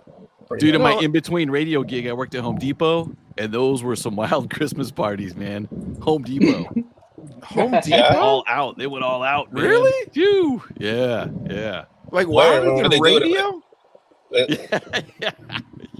We had our Christmas party at that Bass place. Remember the Bass restaurant? Yeah. Yeah, at the Shadow Basque, I think, right there on Oak. So it was like a afternoon type of the mic on the Home Depot and be like, talk on the speakers. Attention shoppers, it's time to get down. Would you do that at your Christmas party? That's a great question, Oscar. I didn't even think about that. No, but you guys know it here. It was at the Firehouse on White Lane. Mm-hmm. We had it over there, and it was DJs and music, and it was getting crazy. I was married at the time, though, so I was home by 10. I told you, don't do it. But once them orange aprons come off, oh man, people are ready to party over there too, man. Yeah, that's why I got divorced. I mean, no, that's not true. Did you guys have beef with Lowe's or something? Or what? Oh, it was on, man. I go in there and tip over paint cans and stuff, man. It got ugly. You thought, Oscar, thank goodness you weren't my boss there. Oscar, you came from the Spanish music side, and Paco's came from the Spanish music side. Did you guys ever talk about that, like, kind of like that connection? Because that's how you started, right, Oscar? Like promoting Spanish shows, right? Yeah, we would do shows. I mean, me and Pac, I didn't really deal with him too much because, he was programming at the time. So I was in sales, so I would work, with the sales manager or whatever. But I mean, me and Pac, we try to do some things. We try to do we had a magazine. Remember, Pac? Did we try to do that? Yeah. You try to do a magazine? And like a magazine for artists and things like that. But like Sin, but in Spanish. Pac could have. Yeah, like Sin magazine, exactly. Yeah. But on the Mexican side, and we probably did like 2 editions, and whatever happened. I don't know. Well, once you're not in the game anymore, it's very hard to do anything. Yeah, you're on the outside. Yeah, and I think that's kind of when you left, right, Pac? You ended up leaving, and it's real hard to keep. Yeah. People don't answer your phone calls like they used to, right? Like that's the problem. So yeah. And dude, I gotta admit, I feel like it's not personal. It's just kind of like, well, no, like you know what I'm saying? Just kind of the business. Like, dude, I gotta take care of my existing clients. Does it bother you guys though that there's people, and I'm not talking about record reps, but like, there's a particular DJ. I won't say his name because Pac might still like the guy, but he would DJ like sushi restaurants and stuff, And so after I'd gotten fired from Hot, I saw him at the sushi restaurant, and he big timed me. Like he was too cool for me. Like I'm like, why are you doing this? If I choose to stay in this profession, I'm pretty tenacious. I'll probably go past you again, and you don't want to be mean to me on the way down. Do you guys know what I'm talking about? Yeah. Does that make sense? Yeah. Like those are the people when you get out of the business, when you get fired from your gig, the like medium fish that big time you. Those are the people I'm always like, why are you being an a-hole to me? There's no reason for you to be an a-hole to me. You're like, yeah. And I think you take it different too, because the first time I got fired, crushing. The second and third and fourth time, you're like, yeah, you know what I mean? Just part of the gig, I guess. Part of the And I think, dude, because my ego was huge when I was on Hot 98.3. You know what I'm saying? I had a huge ego. Dude, way I'm just bigger gonna than say, it needed to be. I was trying not to do this, but I'm just gonna say it. Michael Big Nut Lopez That's what I thought it was DJing at like a happy hour thing, and he big timed me, dude. Michael Big Nut Lopez big time. I'm like, why? Like, what did I ever do to you? I was never mean to you.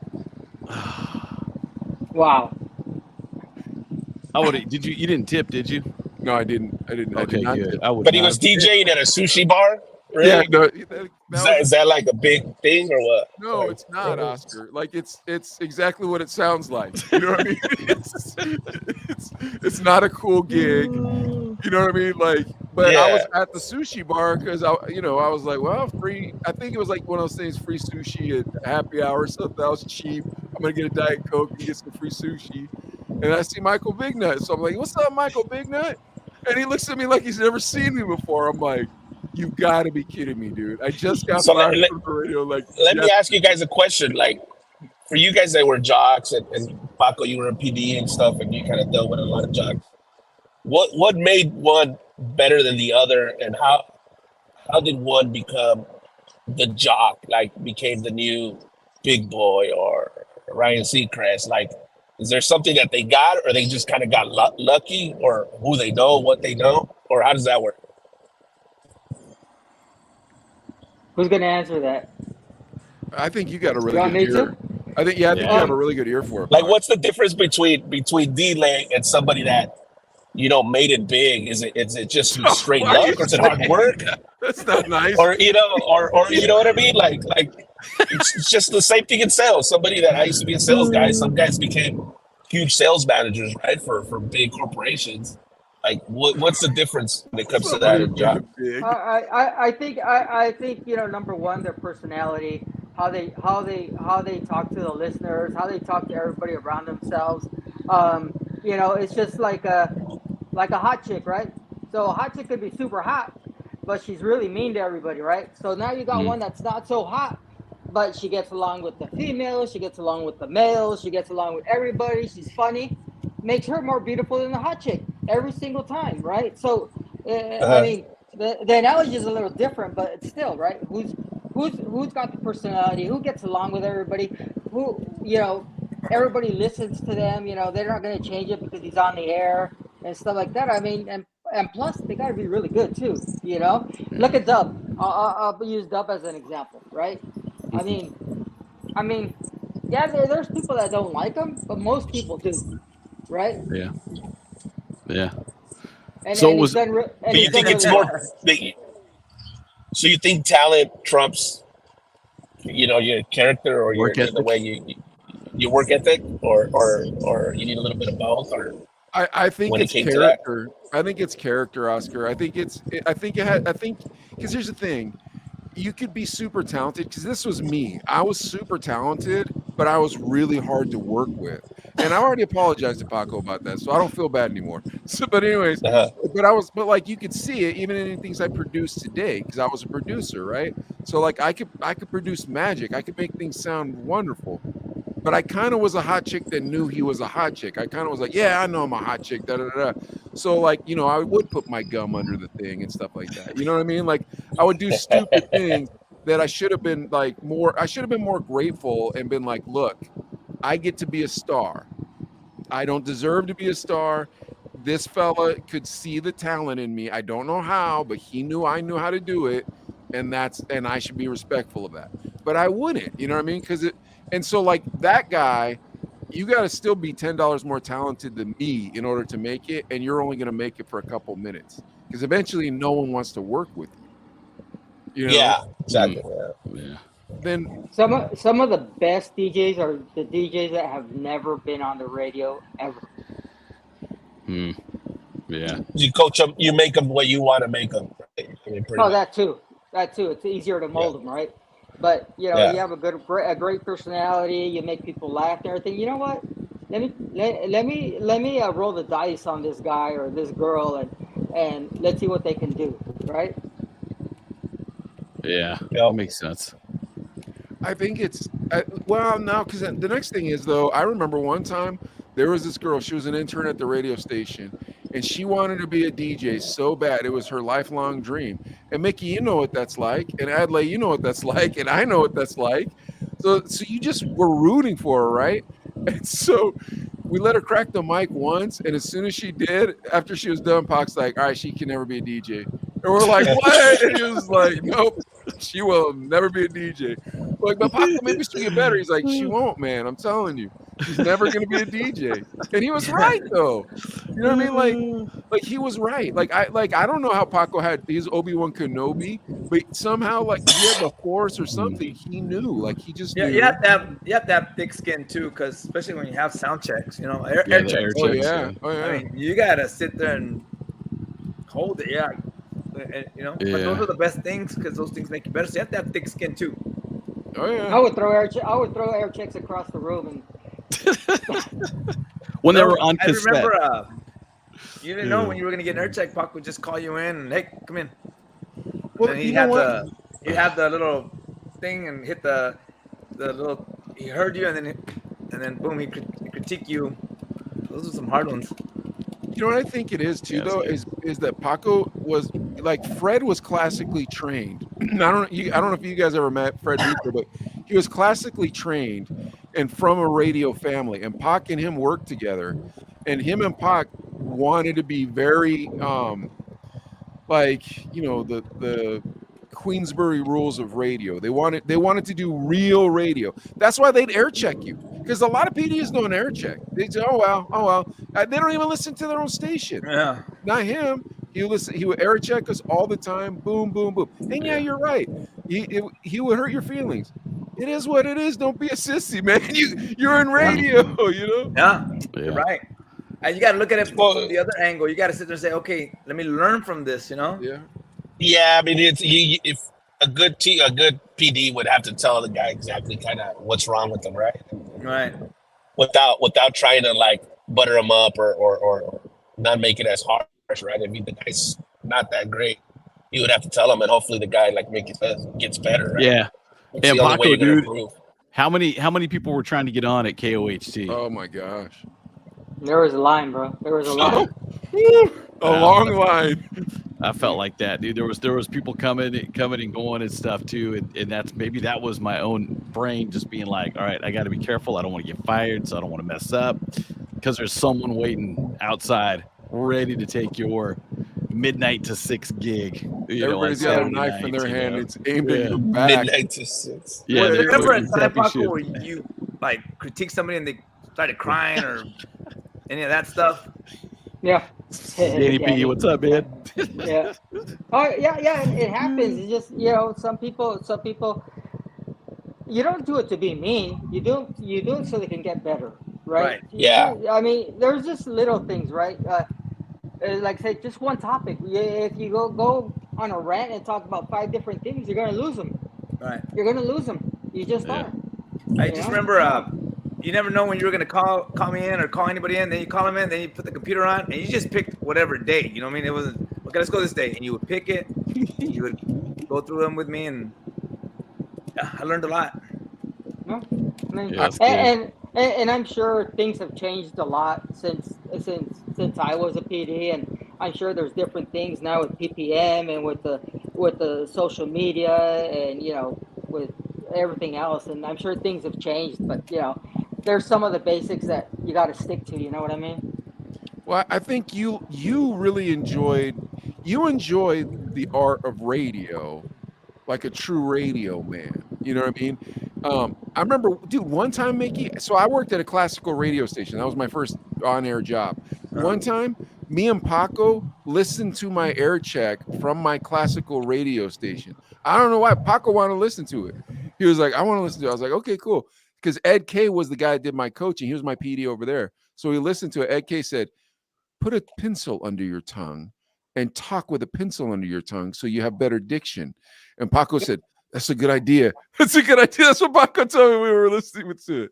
Huh. But that's how much of a radio man Paco was. That he would listen. He wanted, like, he's like, "Oh, that was your air check from the classical station." I said, "Yeah, can we listen?" I said, "Well, sure." You know, he was a true radio man. Yeah. You know. Yeah. And honestly, I learned a lot from Fred. I mean, Fred is one of the most talented guys I've known when it comes to radio. And then he punch you. So I was gonna say he's scary too, and he can kick your butt. Yeah, no, that dude is freaking talented. It's actually He's really awesome. a teddy bear too, man. Yeah, Nice, one of the nicest dudes ever. Yeah, no question, sure. man. No question. All right, well, why don't we get to some news here, Adlai? But we have 3 guests, so I don't know who's going to pick the story. I feel like Paco's the godfather, so he probably gets to pick the story, right? Yeah, let's do it. Let's do it. Okay, I'm gonna say a couple a couple headlines, and you let me know which one you want to hear. Okay, Prince Paul reunites with De La Soul after 30 years. Kind of a cool story about the old school hip hop stuff. I'm trying to find. I want to find one. Oh, football guy too. I know that. So NFL linebacker won't face charges after flattening woke protester who stormed the field with a smoke bomb. You might know that. Remember that game a few weeks back. And then I'm going to jump down to this one too. It's about being a boss. Olive Garden fires manager who said, quote, "If your dog died, bring it in and prove it," because he's getting sick of people calling out their shifts. So just a quick recap of the headlines. Let's see some. When he got the Olive Garden. Let's go. Yeah. When you're here, your family. So like how many grandmothers do you have? Seriously. Yeah. I was reading the article and I saw that, but you know what? After COVID, it's just gotten bad. People like, is it people don't want to work? I mean, because they give them too many handouts, bro. Yeah, that's what it is. Yeah, because we'll take you guys' vote after this, but here's the story for those watching. Olive Garden is saying arrivederci, goodbye, to a controversial restaurant manager who allegedly got so fed up with employees calling out for work that they demanded proof, even if your dog died. Now, a message reportedly sent from the disgraced manager to employees says, "Our call-offs are occurring at a staggering rate. From now on, if you call off, you might as well go out and look for another job. We are no longer tolerating any excuse for calling off. If you're sick, you need to come prove it to us. If your dog died, you need to bring him in and prove it to us." Is that a little extreme to go to that length, or or how many times do people call out and you're like, again? Okay. You could think it, but you can't say it. You just write it down and start giving them write-ups and then let them go. I mean, but you can't say it. You're gonna get in trouble and fired like this, bro. But you can't. You gotta think it. You can think it all you want, but you can't say it. Right. Yeah. Right. Yeah. Well, it makes me think of those times when someone called out at midnight at the radio station or didn't show, and the jockey that gets off at midnight, it's like, dude, I got a gig, I gotta be somewhere, and it's like, who's coming in? And it's like, yeah. I remember that. And even at Play 103.9, I unfortunately lived the closest. So it was like something we're off Delay the would air. show up in that van. Adlai's the closest. Yeah. The Jeffrey Dahmer van. My creeper van and stuff too. Yeah, but Mickey, you got a ton of employees over at Rockin' Wings now. Yeah, do they call out? Yeah, I do. But yeah, that's a problem. Yeah, Mike's got a business. You got employees. My guys never call out. Really? Yeah, no. My guy Leo, he had COVID and he wanted to work through it. And I said, how old are your workers? 30. Yeah, I mean, that's mature-ish. Mature. I got 30-year-olds. I hire high school dropouts and like kind of tough guy, tough kids, and I try to pay them a nice livable wage because I want to give them a skill, and the skill of sales is a good skill for the guys to have. So I want to teach them how to be able to generate revenue that way. So, but I don't have those call outs. But this Olive Garden thing, I just thought about this. So Micky, after I got fired from the radio station, right, I moved to Pittsburgh. Now here's the thing: if I was working in Tucson, right, I was working at Olive Garden back then. When you're a DJ, like everybody in town knows you, right? Yeah. So I could just hear it. Hey, Sketch the producer, produce me some more breadsticks, man. Ah, ha, ha, ha, So now I'm in Pittsburgh, and so I was really grateful because I'm like, nobody knows me here. Nobody in this town knows me. So I'm actually waiting tables at Olive Garden. And these drug dealers that were coming across the country from Tucson, all the way from probably where's that, the border town right there, guys? Nogales? Yeah, Nogales. But probably coming from Nogales all the way to New York City. They were coming across the country, dude, and they came to my Olive Garden and they recognized me. Wow. They said, "Are you Sketch the producer?" And I said, "I haven't heard that name in probably 8 months. How do you know that name?" And they said, "We used to go see you at the Rock. We used to go dancing and we see you at the Rock." Isn't that weird? Oh, dude? man. Yeah. Yeah, crazy. Cool. Yeah, Insane, it was a weird. It was super weird because I was like, "Well, there's only one reason you guys are in this town because you have no other reason than hauling a lot of drugs, and I don't really want to know you." So Were they good tippers? yeah, I guess they were. I didn't really think a lot about it because Yeah, they that were is trying crazy. to kick it, bro, and I was like, I already know why you're in town. There's zero reason for you to be from there in the East Coast. No need for me and you to know each other. You know Yeah, what I that's mean? crazy. And I'm thinking too, this manager who said, you got to prove it if you're really sick.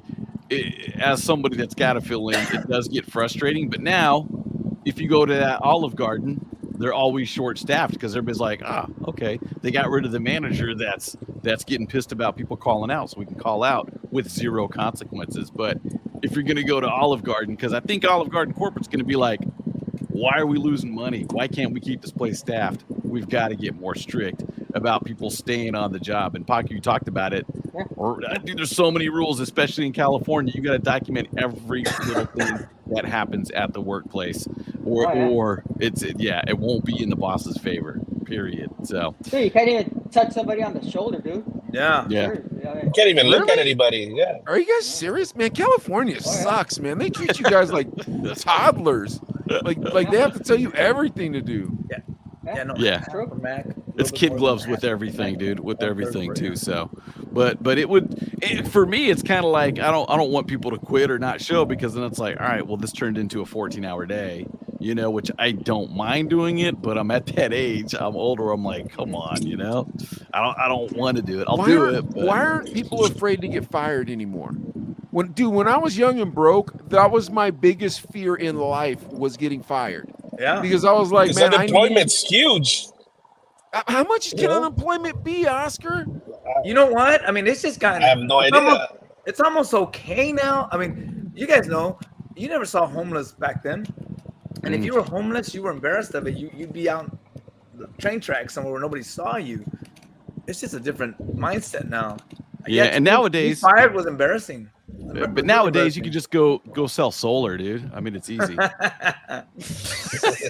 No, I think there's so many ways to get help. If you don't have a job, right, the more help you need, the more programs there is, right? So it's tough to be a hustler, man, and make, go out and work and get a living. You gotta pay taxes and all kinds of stuff. At the end of the day, you walk out with nothing, but if you don't work, they send you free money or free checks. Dude, you sound like Donald Trump, dude. What is This is Kern County, man. Yeah, bro. Bro, Mr. Trump? Are you a MAGA dude, Oscar? Oh yeah. No. Republican, conservative. Kern County is very conservative. It's an oil town, and it's like kind of one of those things. You bring up electric cars around here to someone that hasn't moved here from LA or San Francisco in the last couple of years, they're gonna be like, yeah, we got to open up these pumps and oil wells and stuff. So it's a I mean, and then you go eat at Olive Garden and the service sucks, then you don't tip them because it's like the service not good, and they get mad, and it's just a pain in the butt all around, Yeah, it's true. It's true. Oscar's man. openly admitting he doesn't tip. Of course, 5%. That's if they do a good job, right? 5%. Well, yeah, but Really? look, dude, I went to Mexico last year. Took my kids. We went to a IHOP, or kind of like a Mexican IHOP, right? Out here, if I go to IHOP, it's about $120-$130 for 5 people, right? That's our $130. Is it? Wait, Yeah, hold here- on. Oscar. here- $130 for 5 people at IHOP? Yeah, bro, it's expensive. It's hell of expensive. I haven't been to IHOP. And the for a minute. service is good. Service is great and everything. But you go over there, it was like for the same food, dude, same 5 people, like $40. Service was like they're on it. These guys are on it.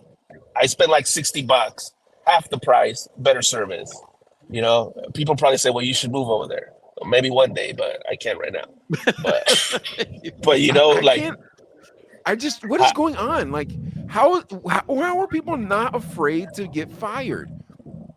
That is always, until I got older, that was the biggest fear of my life, was getting fired. Like, I don't understand. It's like people are just, oh yeah, go ahead. I'm not showing up to work. Who are you, my boss? Yes, I'm your boss. You need to be at work. Like, what is going on with these people? There's no consequences. Nothing happens. Yeah. You can't fire anybody, dude.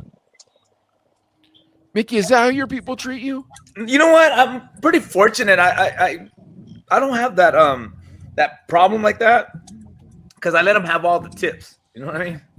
So that gives them like a incentive to come to work because they don't come. Yeah, I was gonna say, isn't that? You should, bro. And they come for the tips because they get tipped pretty well. So that makes them want to come, not miss. And they get an hourly wage too, though, because I remember waiting tables in Tucson. Wage, it was a small hourly wage. It was like $2 an hour. Nah.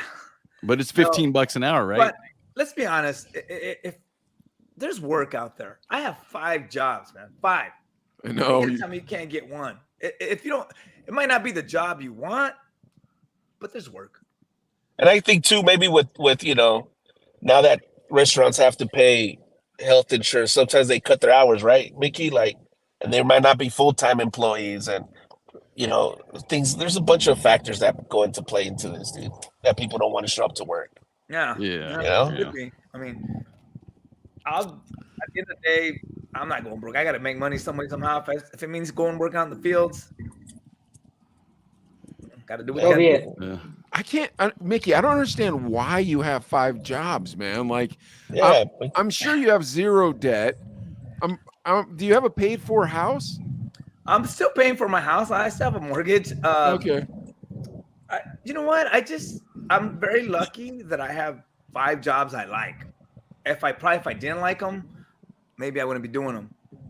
Okay, so wrestling coach, is that one job? Yes. I coach the varsity wrestling team. Owner of Rockin' Wings, that's another job? Correct. I also coach the varsity volleyball team. Okay, but that's not a job. Though. Your job is like, yeah, it's a job. No, I know, but that's not really 5. Dude, if you're a teacher and you're coaching, that's like one job. I also teach and I DJ. That's like a hybrid job. It's like one job in 2. Look, do I get paid? Yes. If you get paid, of course. It's a job. I guess, yeah. Yeah, I'm not going out there for free. If they're paying is it the same check or is it 2 different checks? It's a different stipend. It's a whole different check. Oh, okay. So I guess okay. Yeah. It's a hater. Job.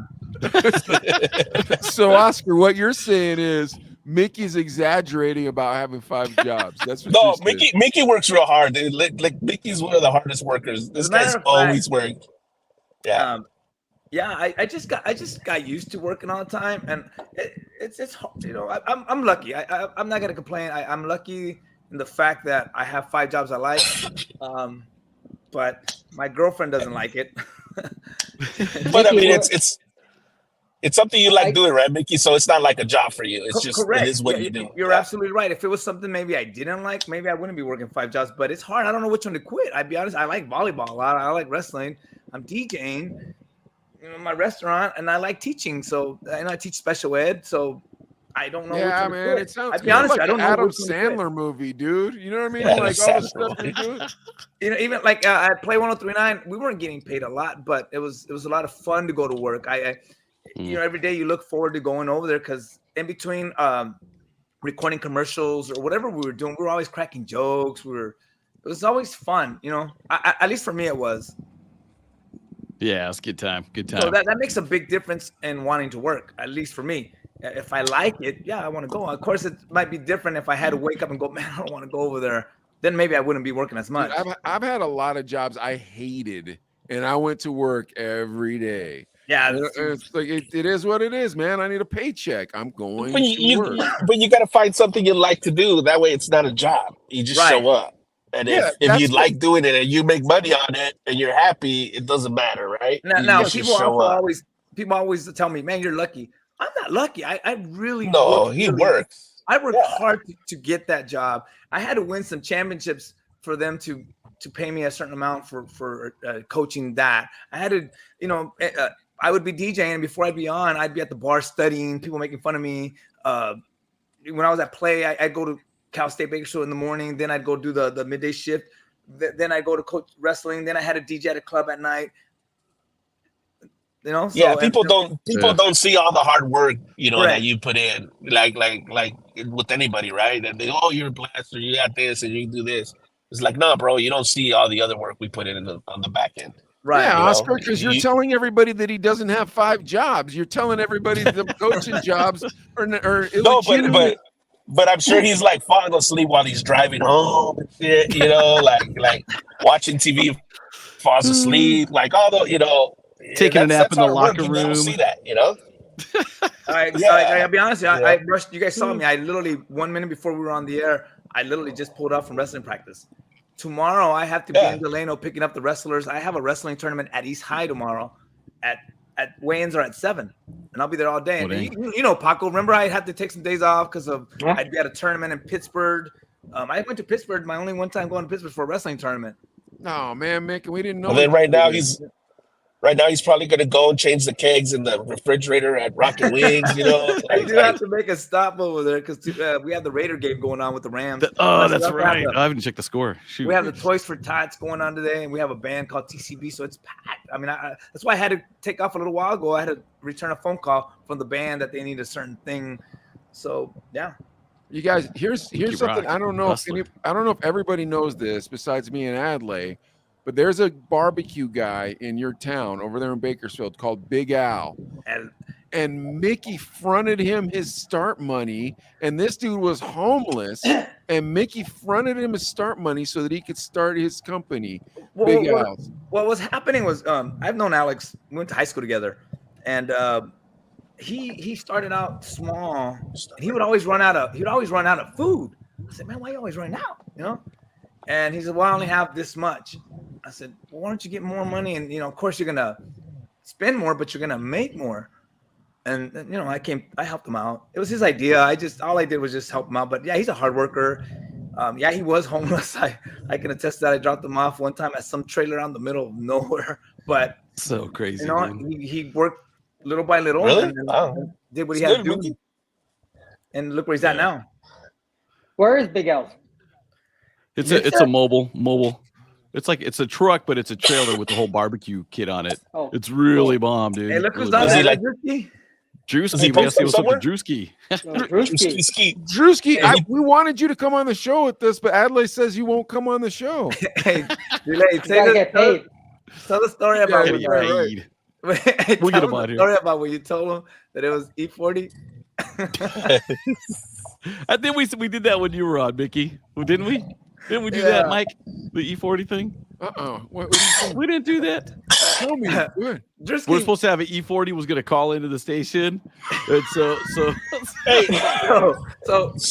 called and he goes, hey, tell Drewski, because Drewski was a huge fan of E40. He's a Bay Area dude. Yeah.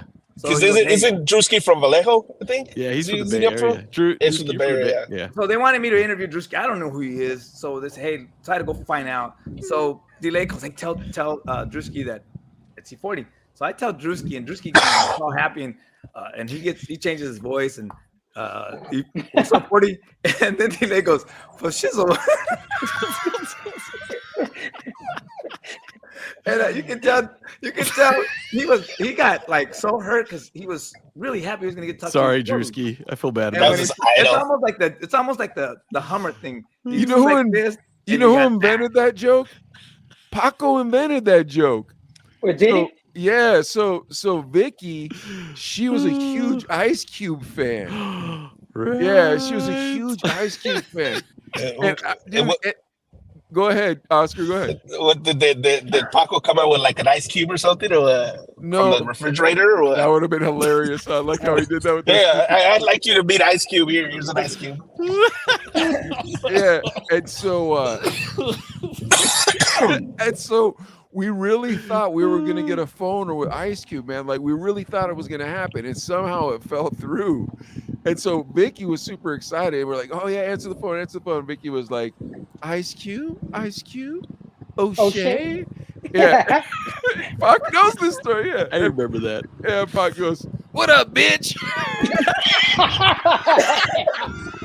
That was similar to. That's where you got it from, Delay, huh? That's where you got it from. Yeah, dude, I remember that, but I don't know why. That was Paco's joke, dude. That was Paco's joke. I just remember Drewski was like, he was happy that he was like That was didn't happen. Oh gosh, Dude, I felt bad. I could only hold it for like a minute. Because it was too hard not to laugh, dude. I was like, oh my gosh, dude. Dude, the Vicky thing was the funniest thing ever. Dude, she's It's great. messed She's up. been on It's the messed show. up. Yeah, Vicky came on the show, Paco, and she had a notebook. She was telling us, man, she knew so She was much. prepped. Bro, here's the thing. We keep trying to get a hold of Chico because we want to do you, Vicky, and Chico. Here are our dream shows. We want to do Rascal and Chico because we want to do the Mexicans, and then we want to do Chico, you, and Vicky because we want to do Morning House Party. So, dude, you got to right here. Shout out Chico. Tell him. Come on, Chico. Come on the show. Tell him. Well, Chico. Chico. I'll call Chico, but you just tell me when. I'll talk to him and see what happens. All right, I like that idea. What do you say, Adlai? Yeah, I'd love to have Chico on. Dude, That'd be House great, Party. dude. Yeah, I know Vicky's That'd be down. fun. yeah. That'd definitely be fun. Vicky's definitely down. She's easy down. Yeah. All right, Ad, you got another story for us? Yeah, well, I was gonna say real quick. Speaking of Ice Cube falling out, I don't know if Oscar wants to share that story. Oh, down payment for a show for Ice Cube. Yo, What happened? bueno. You hear me? Yeah, we can hear you. You forgot to pay Mickey, your bill. Mickey knows. So you're talking about Ice Cube? Are we trying to do that show with Ice Cube? Yeah. And yeah, we who was sent the a guy that deposit. gave We sent a money to? deposit. Dude, you said it wasn't him, but I clearly remember, and that was before kind of like, even I don't even think emails go that back that he do, but I couldn't find any. It was. I remember his name. It was Andre Harrell. But you're telling me he wasn't. Andre Harrell was the guy from that was the guy from Guy, right? From what Andre guy? Harrell's a big record label dude. He passed. I want to say that was him, bro, but I could be wrong. It could be another Andre, And we sent like $5,000 deposit through an Ice Cube show. Like that. Chunk of change, Yeah, then I guess Hot had him for like their Boo Bomb. So we're like, okay, well, we'll do another date next year or whatever, or I don't know, Fresno or whatever. And he was supposed to let us in at the concert at Rabobank Arena, but we never. I kept calling him and he never answered, and we lost the money. Right? You remember that? It was you, right, Mickey? It was me. It was Mickey too. I never got. I just gave you guys my money. I said, look, you guys handle it. You guys tricked me. Yeah, we got it. I never found that guy, dude. Hold on a sec.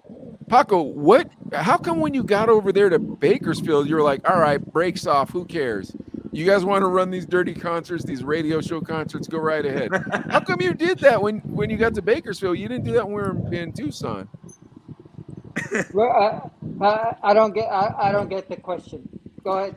Say it again. When we were in Tucson, Yeah. we never ran these scams that the guys did over there in Bakersfield. They were throwing these concerts. They were doing them on radio tours. They were utilizing company, whatever, social media or whatever. I don't want to say social media, but they're using company, platforms to push the show. You know what I mean? Like you were letting them do all these things, but we never did something like that in Tucson. Yeah, you know what? I think the shows were after I was there. Oh, okay. I've got answers. I got answers for both of them. I'll tell you, in Tucson, we didn't do them because they were doing them across the street first. And over here at Play 103.9, Oscar started as a promoter first, and he would actually buy commercials. And then if it made sense for the station to promote it as a station event, then it would be a station event. But it was. But we didn't do. But we were pretty good. Yeah, we were doing okay. I mean, we brought some good artists, but it was always artists that were relevant to the station, right? It wasn't just like because if I had a plug, I could bring anybody and they would get behind it. So it had to be relevant station. I mean, relevant artists. Remember Pretty Ricky How did at you make the Replay? connection with the drummer from Guns N' Roses? He's the guy. Remember the brother? Yeah, with Jamie. Yeah, with Jamie Adler. That's he would bring. Yeah, we had Bone Thugs. Yeah, I mean, we were doing pretty well. Like we would pay the artists on time. Everything was good to the point where there was a couple times where there was concerts out here, and like I remember the guy from Valleytix would call me and say, "Hey, I don't think the promoter's gonna pay them because they would go through Valleytix, right?" So he would call one time. I think it was a Snoop show at the Fox Theater, and I think I told you. He tells me, "Hey, I don't think like the guy's gonna have the money because the ticket sales aren't there. But I'm keeping all his money, right? Because he's the guy with the ticket. If you guys could pay the other half, and if there's a profit, we could give you that to you guys." So we were pretty well known to do that. But luckily, the event blew up and it sold out, and the guy was able to pay Snoop, right? And how many times did you mention it on the radio, Adlai? Well, no, we would mention it at every break. Yeah. If it was a station thing, dude. Yeah, we mentioned it quite a bit.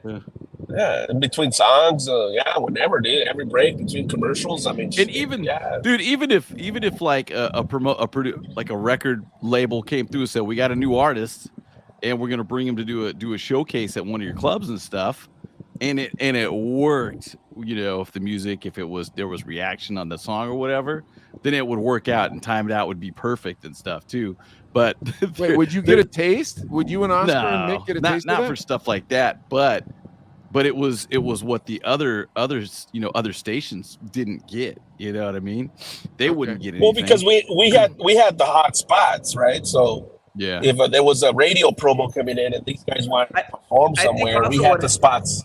I think what also helped out is we were mom pop, so we had a lot of creativity on our stuff. Like for instance, the Bone Thugs and Harmony. I don't know how the heck Oscar got some ranch out there for them to go over there. The ranch. Another time, I was minding my own business, and they told me to go interview Bone Thugs. They're high as heck at a hotel, and I had to go over there. Okay, let me go interview these guys. At a pit bull. We took them to go eat tacos at I don't know how you guys got that. At Casadores. At Casadores. And we were DJing at Casadores at the time. So a lot of these little things that were just mom and pop type of ideas that. It was more flexible. Yeah, it was more flexibility, like to do that. Whereas opposed to some other station, you would have to get approval from some guy. I know, but but Paco, when we were in Tucson, Paco would not let this type of shenanigans fly. You know that.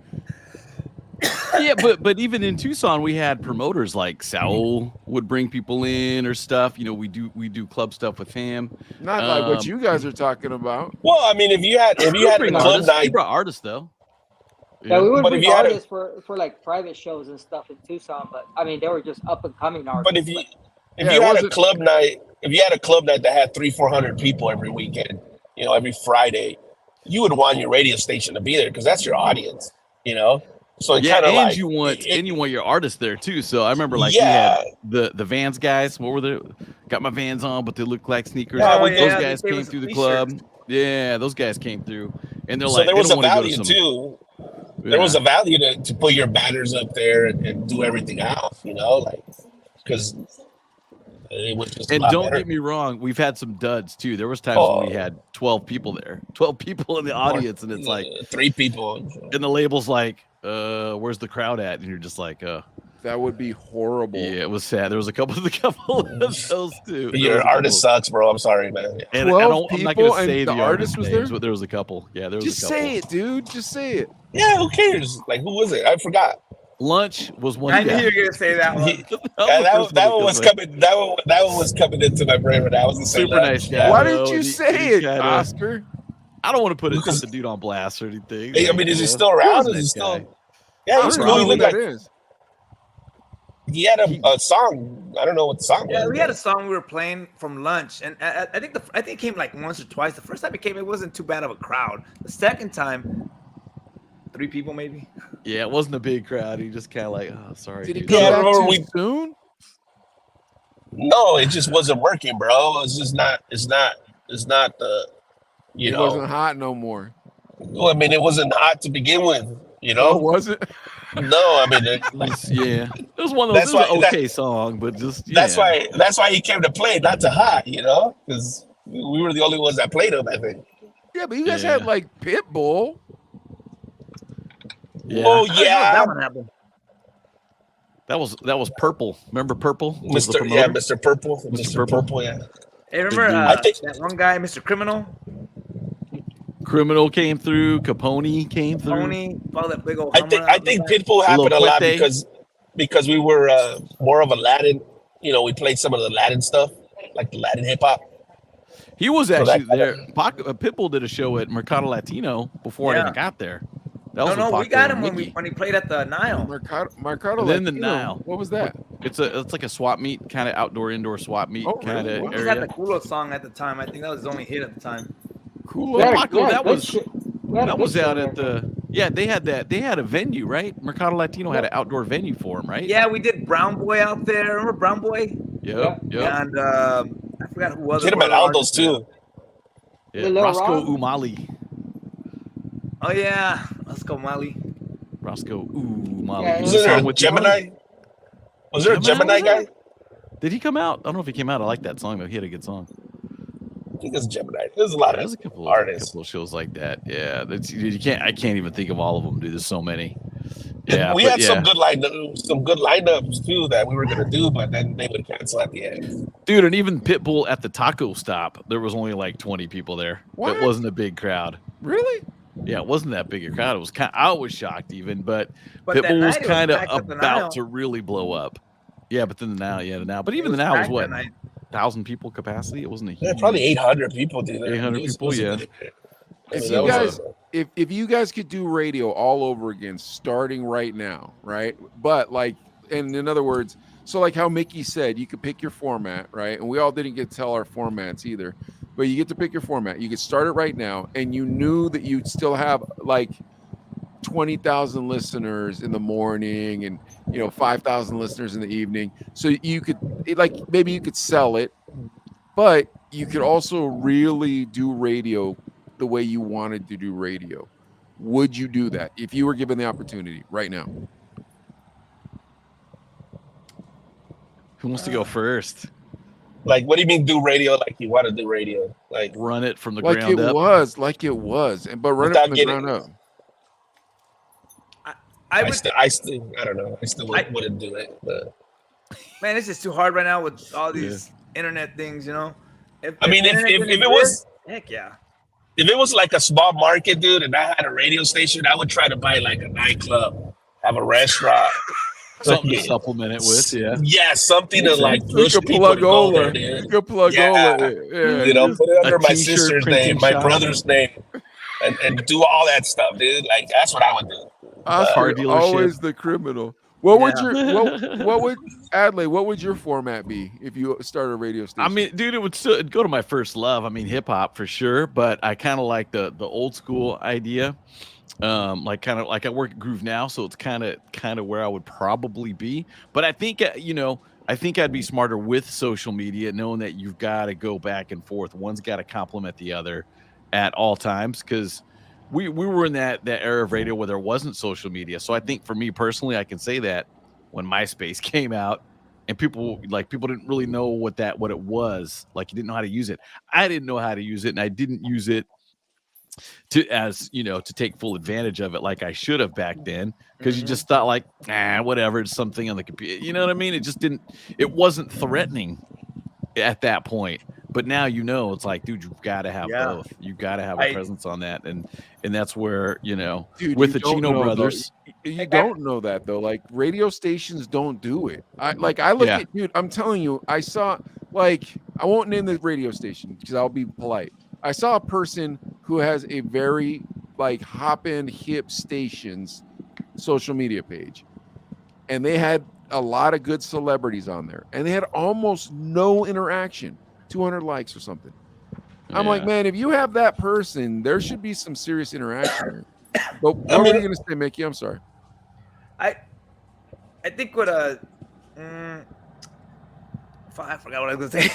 I mean, I think what would probably work, dude, and something that I have thought of in the past is like, I remember. You have all the equipment, right? It's there as a station. Why not make it like a podcast studio, right? You just get people to do podcasts like you guys, but have the radio station be the owner of the content. I don't know, give you a place to do your own podcast to get it out there, to record it professionally, kind of use the studios that way. That would be what I would do, and throw music in there. I don't know. I have no idea. I remember when, like Adlai said, when MySpace came out, I didn't even know what it was. I remember Dirty Sanchez, the morning guy, told me, hey, you need to do MySpace. What the heck is that? And I remember he showed me how to do it. I remember when we went from records to Serato, I was pissed off. I was like, I don't want to record it. I don't want to use a laptop. I don't need that. And then I think I was so lazy to put all the music in a computer. I was like, oh, that's all this work. And I hated it. Shit. Now I can't play without it. I'm like, I don't want to carry all these records, Yeah, I know. Oh my gosh. But back then, you remember when Serato first came out? I said, what? What is that? Yeah. I don't want to put all this music in the computer. That's a lot of hours and hours and hours. But yeah, we got to be in radio at that moment where we saw those type of changes. Yeah, I remember when Napster came out and Pac would get mad at us for bootlegging music at the radio station. So we'd be bootlegging music and he'd come in and yell at us and we're like, what's wrong? And he's like, that's your competition, man. And we're like, what do you mean? That's not our competition. He was like, trust me, anything that's keeping people from listening to you play that record is your competition. And I never thought he was about right. it. He was 100% right. That's what, yeah. Yeah, Paco, radio for you again? Come on, Pac, you got to do it. It all depends on the business plan. It all depends how much money we have in backing and what we can do with it. If I don't have that, I'm not doing it. Yeah. And it has to be a big social media plan with it. I mean, yeah, huge. It has to, and there's got to be money involved. I mean, you got to know that in the first probably 2 years, you're not going to make any money. Do we have that kind of money to even last for 2 years? I don't know. That's right? a runway. Yeah, that's a runway. That's the only way I would do it. But for something like that to be a successful station, whatever, what holds more weight at this point in time, the social media presence or the radio presence? Social media. I think it does work in conjunction, though, to be totally honest with you guys. Because now I'll say this. So owning a vape shop, I can't advertise. So like owning a vape shop's really rough for a couple of reasons, but not rough for the other reasons, and I'll explain. You can't advertise anywhere. It's really hard to get insurance. You're treated the same way as if you're selling pornography or you're selling like drugs, firearms. Yeah. So like that makes it very tough, right? But Walmart doesn't sell your product and Amazon doesn't sell your product either. So you have a very long lifespan. Does that make sense to you guys? Yeah. Yeah. Okay. that being said, I had to learn how to get good at social media because I couldn't do any form of advertising. So I did. I got really, really good at it. But the problem is that I didn't like not being myself on it. I did things that made people laugh or made people like shocked, but I wasn't being myself, and I didn't like that. So I just said, well, whatever, and I let it go. I just let the whole account go. One account got kicked off the internet though. I know why too. Yeah, the one with the washing of the horse's wiener. Yeah. But yes, and here's go ahead. I was going to say, to add to the social media thing, and we talk about people coming up now. If you're in your 20s thinking like, I want to get into media, is it radio or is it social media? Here's the thing though with social media, it's a long, hard grind. Yeah, it is, to get to where you're like comfortable and actually making a living at it, and it's not getting easier.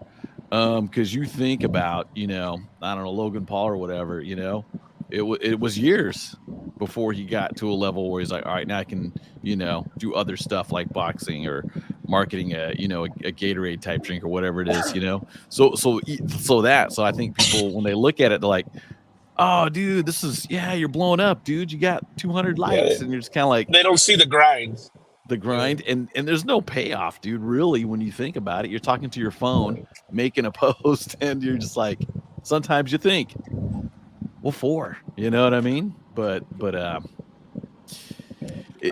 quit. Don't quit at what you do. Just keep doing it. If you like it, don't quit. You don't quit. You don't get lucky. You just put in work, and I think that's control the thing, controllables. I think that's the problem, right? People don't want to grind anymore. And realistically, well, crap. Think about this, Adlai. And Pac was our first guest. Paco, our studios didn't look this nice when we first interviewed you. You know what I mean? We didn't have these nice microphones. Yeah, I mean, most people want to eat. Nobody wants to cook. Most people want to go to heaven. Nobody wants to die, right? So, exactly. Just put in the work. I remember that. Yeah. So like, but also at the same time, Adlai and I have a company behind us, my company, that's just like, all right, well, this is a write-off. I can write it off. So it's like we have a company behind us. We have a 30-year friendship. We're both professional broadcasters. It's like, man, they make it sound like anybody can just show up on YouTube and they're going to get famous. It's like, I don't think that's how it works. Yeah. If you do it long enough, dude, you do it long enough, you're just going to see the multiples of your subscribers get better and better, and you eventually you'll have more viewers, things like that. I mean, we're like, we do nicely, and that's a blessing. But at the same time, I will say this, coming from both sides, knowing Adlai's in radio and then me doing decent with social media, it really is nice when you have both working together. When you have Adlai, where it's like, okay, he's a celebrity, and then you have Mike, and it's like, okay, he's the businessman fronting the celebrity. Okay, cool. And now the Chino brothers can work, Now like, you just need a salesman. Podcast. Yeah. True. We'll get there. We'll get there. Don't worry. But yeah, all right, Adlai, do we got another story or what, man? We keep getting. It's up to you guys. We can keep going. I feel like it's getting kind of late, so I don't want to hold these guys up either. I know. But let me see. I'll throw out a couple more headlines. I just want to say this was a really cool night, man. Thank you guys so much for showing up. For having us. Thank you. Yeah, this was definitely like a dream one for me, because I told Ad, I said, fun would be really neat is to have Pac on, because it's two different versions of who Paco was. Like, I thought that was a really neat idea. You know what I mean? Yeah. And it's good to see all you guys too. Oh yeah, obviously I love you too, Oscar. I haven't had a conversation with Paco in how long, Paco? It's been over 10 years. Oh yeah. I mean, same here, dude. I haven't even. Yeah, it's been a while. Yeah, I said let's skip the last news story unless you guys really, really want to do it. But I mean, if we end now, I'm okay with that. And we need. What is the last news story? What's the next story? What is it? Hey, we're all just saying how much fun we're having seeing each other and being like, wow, we haven't seen each other forever yet. All right, so this is about a priest, a minister. He wants to take his church, and they got a lot of land, so he wants to start growing cannabis. Oh man! So what kind of religion is this, or what is this? No, it's just let's see. I'll just read it real quick. So it's Giselle Bryant's ex. I don't know if you know her, but she's on one of those reality shows. But Jamal Ponders, he's starting a cannabis business at his church so he can target bankhead black boys. Basically, that's an Atlanta term, but it's like boys from the hood, right? So he's Pastor Jamal Bryant. He's a senior pastor at the New Birth Missionary Baptist Church, and he was on a podcast, and they talked about a bunch of topics like how he became his pastor, his purpose, community work, etc. But he did share that he knows his purpose, so he's mindful. I'm not after Christians. I'm after people who don't go to church. This is what he said in quotes. So he added that many churches are just recycling people from other churches, which is part of the reason new people aren't coming to church. I'm looking for people that smell like weed. He said with a small laugh, of course. I'm at their place. No, really, that's where I want to be. New Birth is the largest land-owning black church in America, and so my position to my deacon is, quote, why aren't we not raising cannabis? I'll be able to bring in black males. They're able to do it legally. I'm teaching them farming. I'm helping them to enhance the ecosystem. So if the guy's a black boy in Bankhead, he says, I'm with him. Yeah, they grow weed at the church. Where do I join? Nah, it sounds shady to me, bro. Nah, man, I'm shady. with the priest. I like Look, the man, priest. if Oscar says it's shady, it's shady. It's shady, bro. Like you know, like what's you had that guy that could tell gay people? Oscar could tell shady people. like Kim's mom. What's her name? Kim Kardashian or Kardashian mom? The lady. Yeah. What's her name? Yeah. I don't know her name. So but she has a church, right? So she has a church that they have, and there's like, I don't know, 100 members, right? So like Kim and her daughters donate, like you could donate to that church, and it's a tax write-off, right? Now, any money that comes into the church is a tax write-off, and the government can't really. There's like a real thick veil. Oscar, you're not a religious man at all, are you? I am, but that's super shady right there, dude. That's them to not pay taxes. Man, is it legal? Make as much money. Shady? That's super shady. Yeah, that's super shady right there. You know what? Why can't they make money off of it? I know. Hold up. Well, yeah, I mean, I'd be doing the same thing, but that's what I'm saying. It's super shady. I want to get to Pac's argument because I think I agree with Pac. But real quick, Mickey, when you said this, when you're like, hey, you know, if a guy knows a guy's gay, you know, he could pick him out and tell that guy's gay. Right. I thought you were gonna say Oscar's gay. I thought that's what you're gonna say.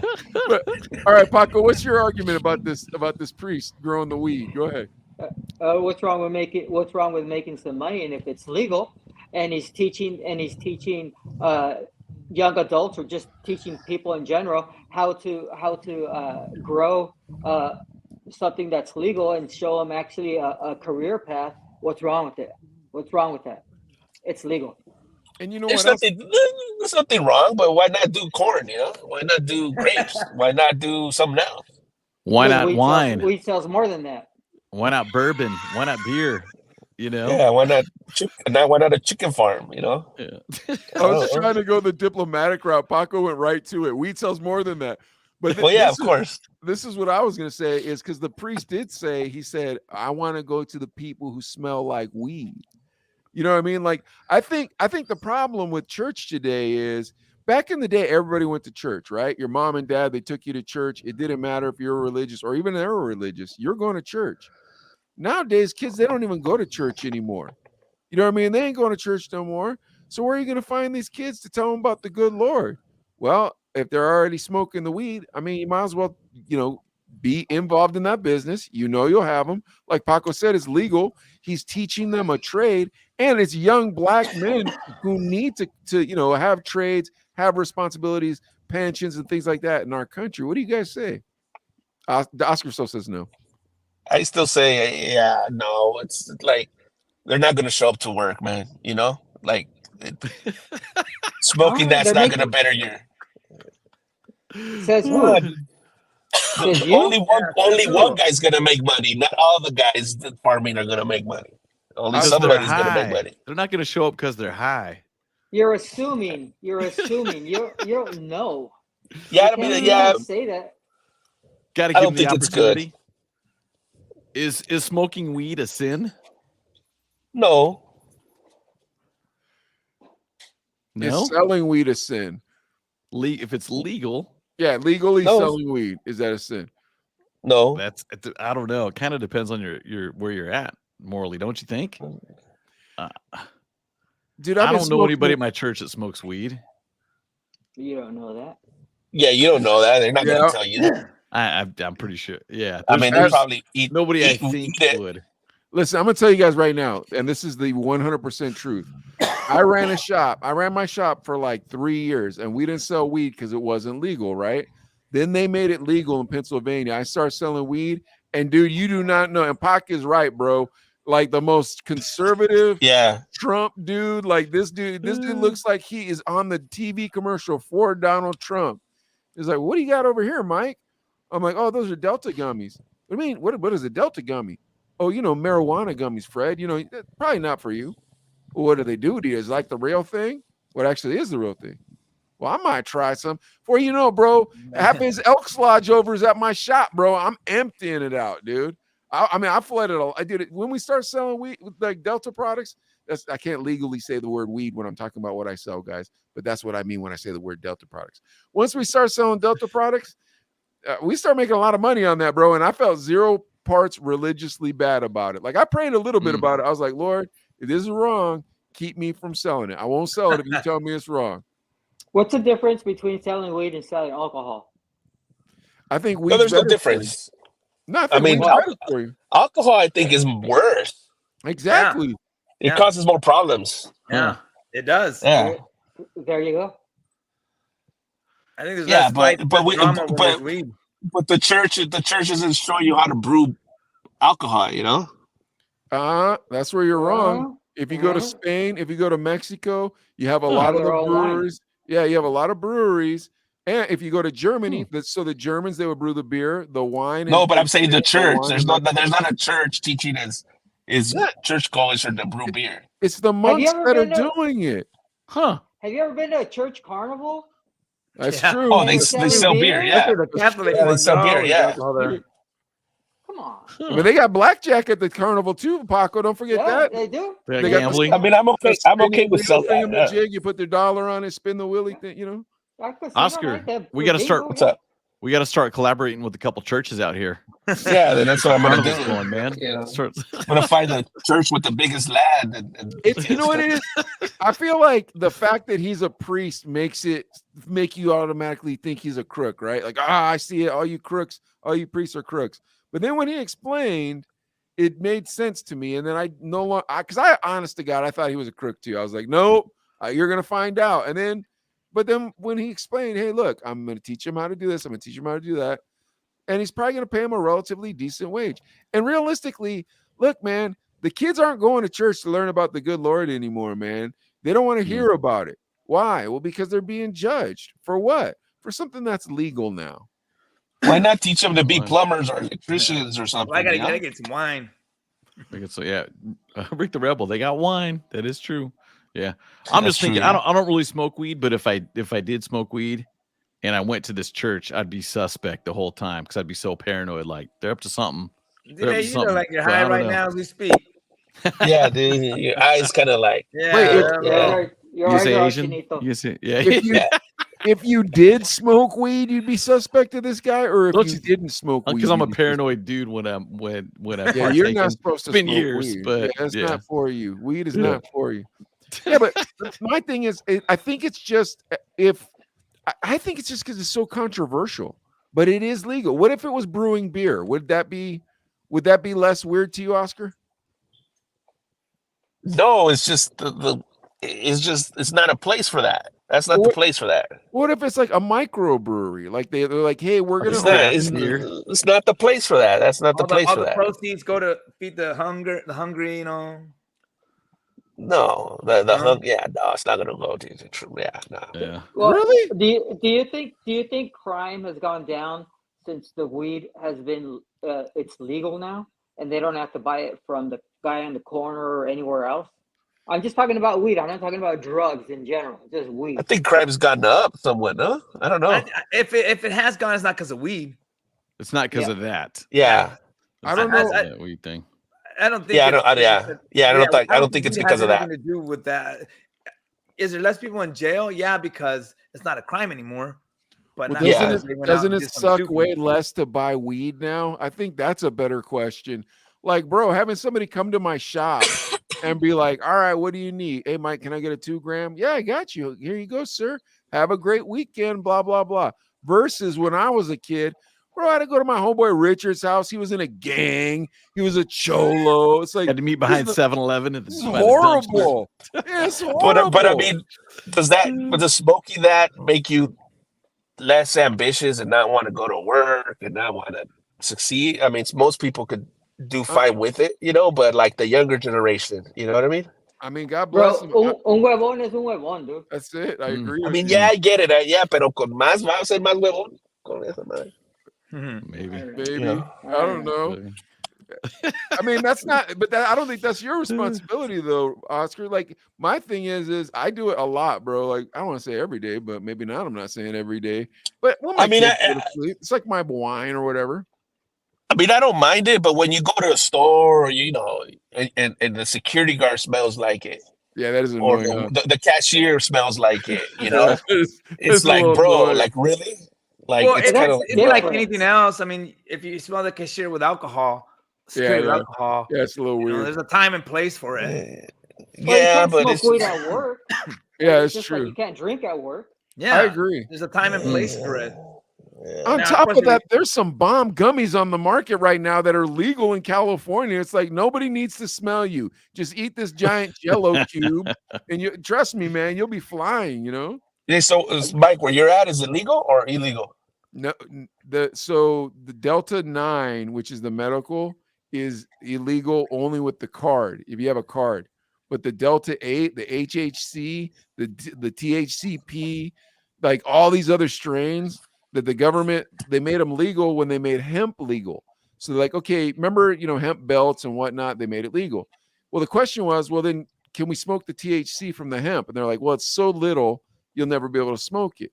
Well, then we learned how to extract all that THC out of the hemp, but it's still legal. So now you could sell it and you don't need a license or anything. So all the vape shops start selling, but I sold it before everybody. I was freaked out when I first started selling. I had my paperwork there and everything. Like, man, and then this cop showed up and like, dude, it looked like, I looked like I was on Venice Beach, but how potent is it compared to the vapes or the stuff out here? To the Delta 9. So it feels exactly the same, except there's no paranoia. So that's exactly how to explain it. Delta 9 would be like tequila, and Delta 8, HHC, all those other ones, they'd probably be like a strong beer. Kind of like when you go to that restaurant that doesn't have a full bar and they give you a wine-based margarita or something. Yeah, something like that. Exactly. But you're like, yeah, I'm feeling this is pretty good. So it's nice. So I can sell it. And then the margins on it are phenomenal, you guys. They're phenomenal. I don't want to tell them over the air because if any of my shoppers find out, they'd be angry at what I pay for what I sell for. But do they still, I mean, yeah. Oscar's asking a little too many questions. I think he's looking at them. Bro, the problem, all of a sudden it's okay. Yeah, it's okay. He's doing the math as we speak. The problem, it's okay. The problem is, Oscar, is in my state it's illegal. So Delta 8, HHC, all those things, people really want them, and I could sell them gummies. I could sell them cookies. We had these Doritos, like you name it, bro. We could put it in there, and boom, we got you. In your state, the real stuff's legal. So they ain't gonna buy this stuff. You know what I mean? Your margins are saying. Yeah, unless you're trying to fool somebody, but you can't fool people with this stuff. Like, dude, no. One of my vendors, he bought 2 pounds, 2 pounds of this stuff, 2 pounds of the nugs of the flour, and he sold it on the street as Delta 9 as the real stuff. Nobody knew. Huh. You can rest assured, Oscar's gonna go to Catholics R Us tomorrow to go buy his priest outfit and start throwing weed. He's already, the wheels are turning right now. Bless these plants. So what do they do? What do they do if they catch you with like a joint in Pittsburgh? You get thrown in jail or what? No. It has to be. I think it has to be over an ounce or something. It's one of those Pittsburgh's a real weird place, bro. Because like the mafia ran this place for so long that like we have weird. My nephew. We have real weird rules, like code for boyfriend. If they caught you with less than an ounce, they wouldn't care about it at all. And then, like, there's just real like when I first got to Pittsburgh, there was poker machines in the hoagie shops that belonged to the mafia, and nobody thought it was weird but me. Like nobody thought it was weird. I was like, who collects that money? It was like the mafia. I'm like, you don't think that's where the mafia comes into your hoagie shop every week? No. But yeah, so like weed and stuff like that, like cops kind of don't care about that type of thing. I don't know. It's a weird place. But all that being said, man, Delta 8, yeah, you make a lot of money on it. HHC, all that stuff. And I'm glad that it's legal. But I will say this. This has been a very enjoyable night for me, gentlemen. Can you all say the same or no? Man, I can't believe it's been 2.5 hours we've been on the air. I'm like, oh, shoot. Oscar, you home yet?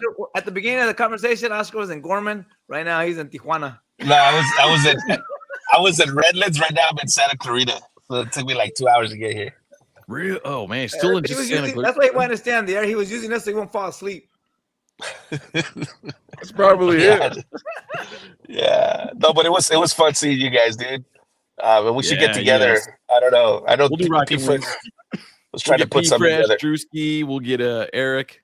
Yeah, Robert, Caesar, all those dudes. Yeah, we'll get everybody together. That'd be a lot of fun. You got to get the morning show guys and the night show guys, and Paco the referee. All right. Paco, are you still in Bakersfield, or where are you at? Yeah, I'm here in Bakersfield. Yeah. Then we should get together, dude. Like fucking, we all live here. We gotta do it, dude. We gotta do it. Rockin' Wings, Let's do it this Sunday, dude. Let's do it this Sunday. We'll Football's on. We'll watch the game the Raiders and Rams already played, so. Hey, Rams won, by the way, 17-16. I know, I just saw that. Think about this, dude. Mickey owns a really cool restaurant.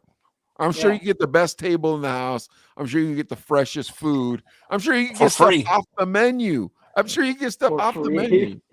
Check this idea out. Next time you come over here, Mike, how about you do the Chino Brothers from Rockin' Wings with all of them, all the characters in one place? That'd be something right there. It'd be fun. That would be dope. And we could charge to get in, dude. And we could split it. There you go. If Mike and I can get where people are paying to see the Chino Brothers, we'll do it at the Rockin' Wings for sure. Dude, for a second, I thought we were already off the air. Like for like the past 2 minutes, I thought we were off the air. That's how good this Delta 8 I've been smoking. That's what I was gonna say. That Delta 8, dude, you gotta be puffing and puffing on that thing. Right now, I was like, oh wait, we are still on. Oh my gosh, dude! Because I was making plans with you guys. I was like, you know what? What we, so.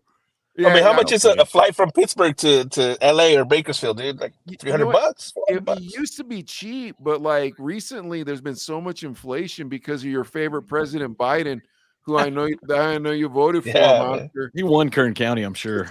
That's your best friend. Dude. He made all this inflation, dude. Every deal I sell, you have to give him a piece. Yeah. You gotta give him a taste. He's let's have a Chino Brothers fundraiser. I got to put 3 more panels for every deal to pay him and stuff, man. So I could come up even. I'll say this: like, this is the weird thing about social media is you start like growing your audience faster, and as it starts growing faster, you're like, wow, maybe if I would have put out more videos, it would have grown even faster. But you don't realize it's like, oh no, our editing looks way better now, and like our internet's crisper, and our microphones are better, and our guests are cooler, and like. Just so much more goes into it, Yeah, your studio looks a lot better too from your first videos, like your background and everything. No, for real, it looks good. Thank you, dude. I was working off a tablet at first, dude. Yeah, I know. It was way better. Shout out to Tiny Box Vape Shop. Yeah, but Dile has that radio face, so I don't know, man.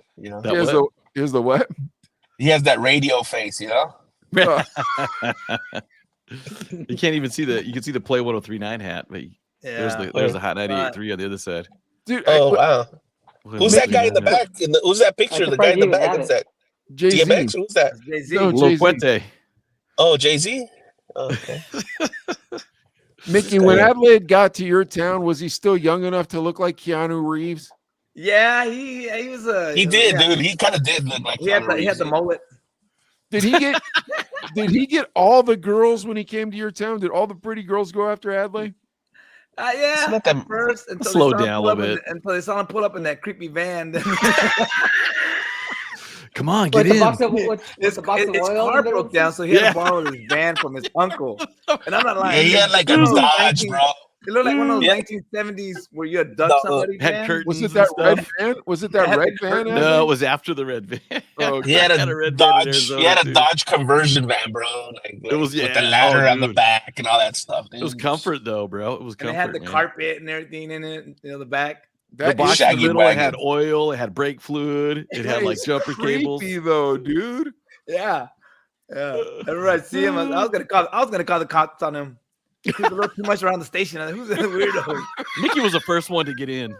You're afraid you're afraid all, you're gonna be in the "All right." milk carton the next day. Mickey's So all you're like, gonna be a milk carton. Yeah. that's all. They were it's all trying to get the bumper listeners sticker. to come on in the back of the van to get their sticker. The bumper sticker said, "Ask gas or cash," and Mickey's all, he I'm wanted next. he wanted to put the sticker on their bumper. Mickey's like, I don't need gas or I like money. So You always saw the back of the windows all fogged up.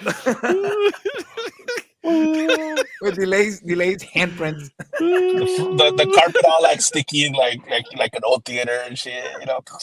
How do you know? He told me. Mickey told me. Oh, that's too funny. So- Oh my gosh, the vid. He was great. You guys are Remember crazy, the other, bro. Remember the other DJs where the guy was in the driver's seat, the other guy was in the back seat? The other DJs. Well, I don't know if we should say their names or not. I don't know, but What are the DJs? What are you talking about? Oscar DJs will that say play. people's names, dude. Oscar will say Yeah, people's bro. names. Like, why you bring He them up does if you not don't say care. the name? because you should know, because there's one guy in the front and the other guy had to sit in the back seat because the front was all messed up. The front seat was broken and messed up. Yeah, I don't remember, bro. We'll tell you off the air. I don't want It to. must have been a fat person, Oscar. It must have been a fat person. Who was it, bro? Who was it? Oh, Yeah, dude. just say it. Like, what? Say like how he looks. Like, this is like. Is it chubby dude and a skinny dude? Oh. Paco's bailing, dude. Is that the guys that let go? Huh? Was it the night Is shift that guys? the guys that let go? Yeah, everybody got let go eventually. Was No, it the but guy like- that? Hey, was it the guy that you borrowed the towel and it was as hard as a rock? The guy, the Alot guy, or the Alot guy. Is that? Yeah, I mean, I don't know. I guess it's not really that bad, but yeah, it is pretty funny. He let me crash at the pad when I was out from Tucson. I was coming through for a day, but Mucho, because we worked together with Mucho at Hot 98.3. And it came out. He's a dude, and I like those guys. Mucho So, you know what I mean? Morales? Not Mucho Morales. What was his Paco? It was Mucho Gomez. Martinez. Martinez? Yeah. The bad guy. Dude, he was He good on sounded- the air, by the way. He was good sounded on the real air. good on the air. He sounded real good on the air. I thought he did, but that's my opinion. He was good, but he let me crash in his place, and then I was like taking a shower, and I look, and I'm all like, dude, there's no towels or anything, dude. Where's your towel cabinet or whatever? Where'd I get a towel? He's like, grab one off the floor. And it was all, I dried off with toilet paper that day because I just was not gonna use some towel. Hey, Delay said that the towel was like sandpaper. It was that Dude, thick, I kicked it and hurt my toe, dude. That's how bad it was, dude. It was like, Bro, why did you not notice there wasn't a towel prior to I taking didn't a shower? think about it. You just assume you're like, oh, there's two dudes living together in an apartment. There's got to be a stack of clean towels. What were you guys doing? What were you guys doing that you need to take a shower? Well, I crashed there for a couple days. Oh, okay. My bad. Yeah. Paco let me crash at his place, but I think by that point you and Vanessa were getting serious, I think. So yeah, Paco always had clean towels. That's probably why. That's right. That's probably why I never thought about it. Did Paco Shout out have- to Mucho. Did Paco have good food at his house when you Paco's crashed at his place. crib? Paco's place was pimp. Really? Yes. When I came out I was like, man, this is nice, dude. I still drive by there every once in a while. Like I know where it's at. It was off of Bell Terrace and Newstein. Yeah. So yeah. Bell Terrace and Newstein? Yeah, this place was nice, dude. But yeah, Mucho, he's like, grab one off the floor. Grab one off the floor. Dude, what am I, a freaking Philistine? Damn, bro, you used his towel? Oh my No, god. I dried off with toilet paper, dude. I just dabbed with toilet paper, man.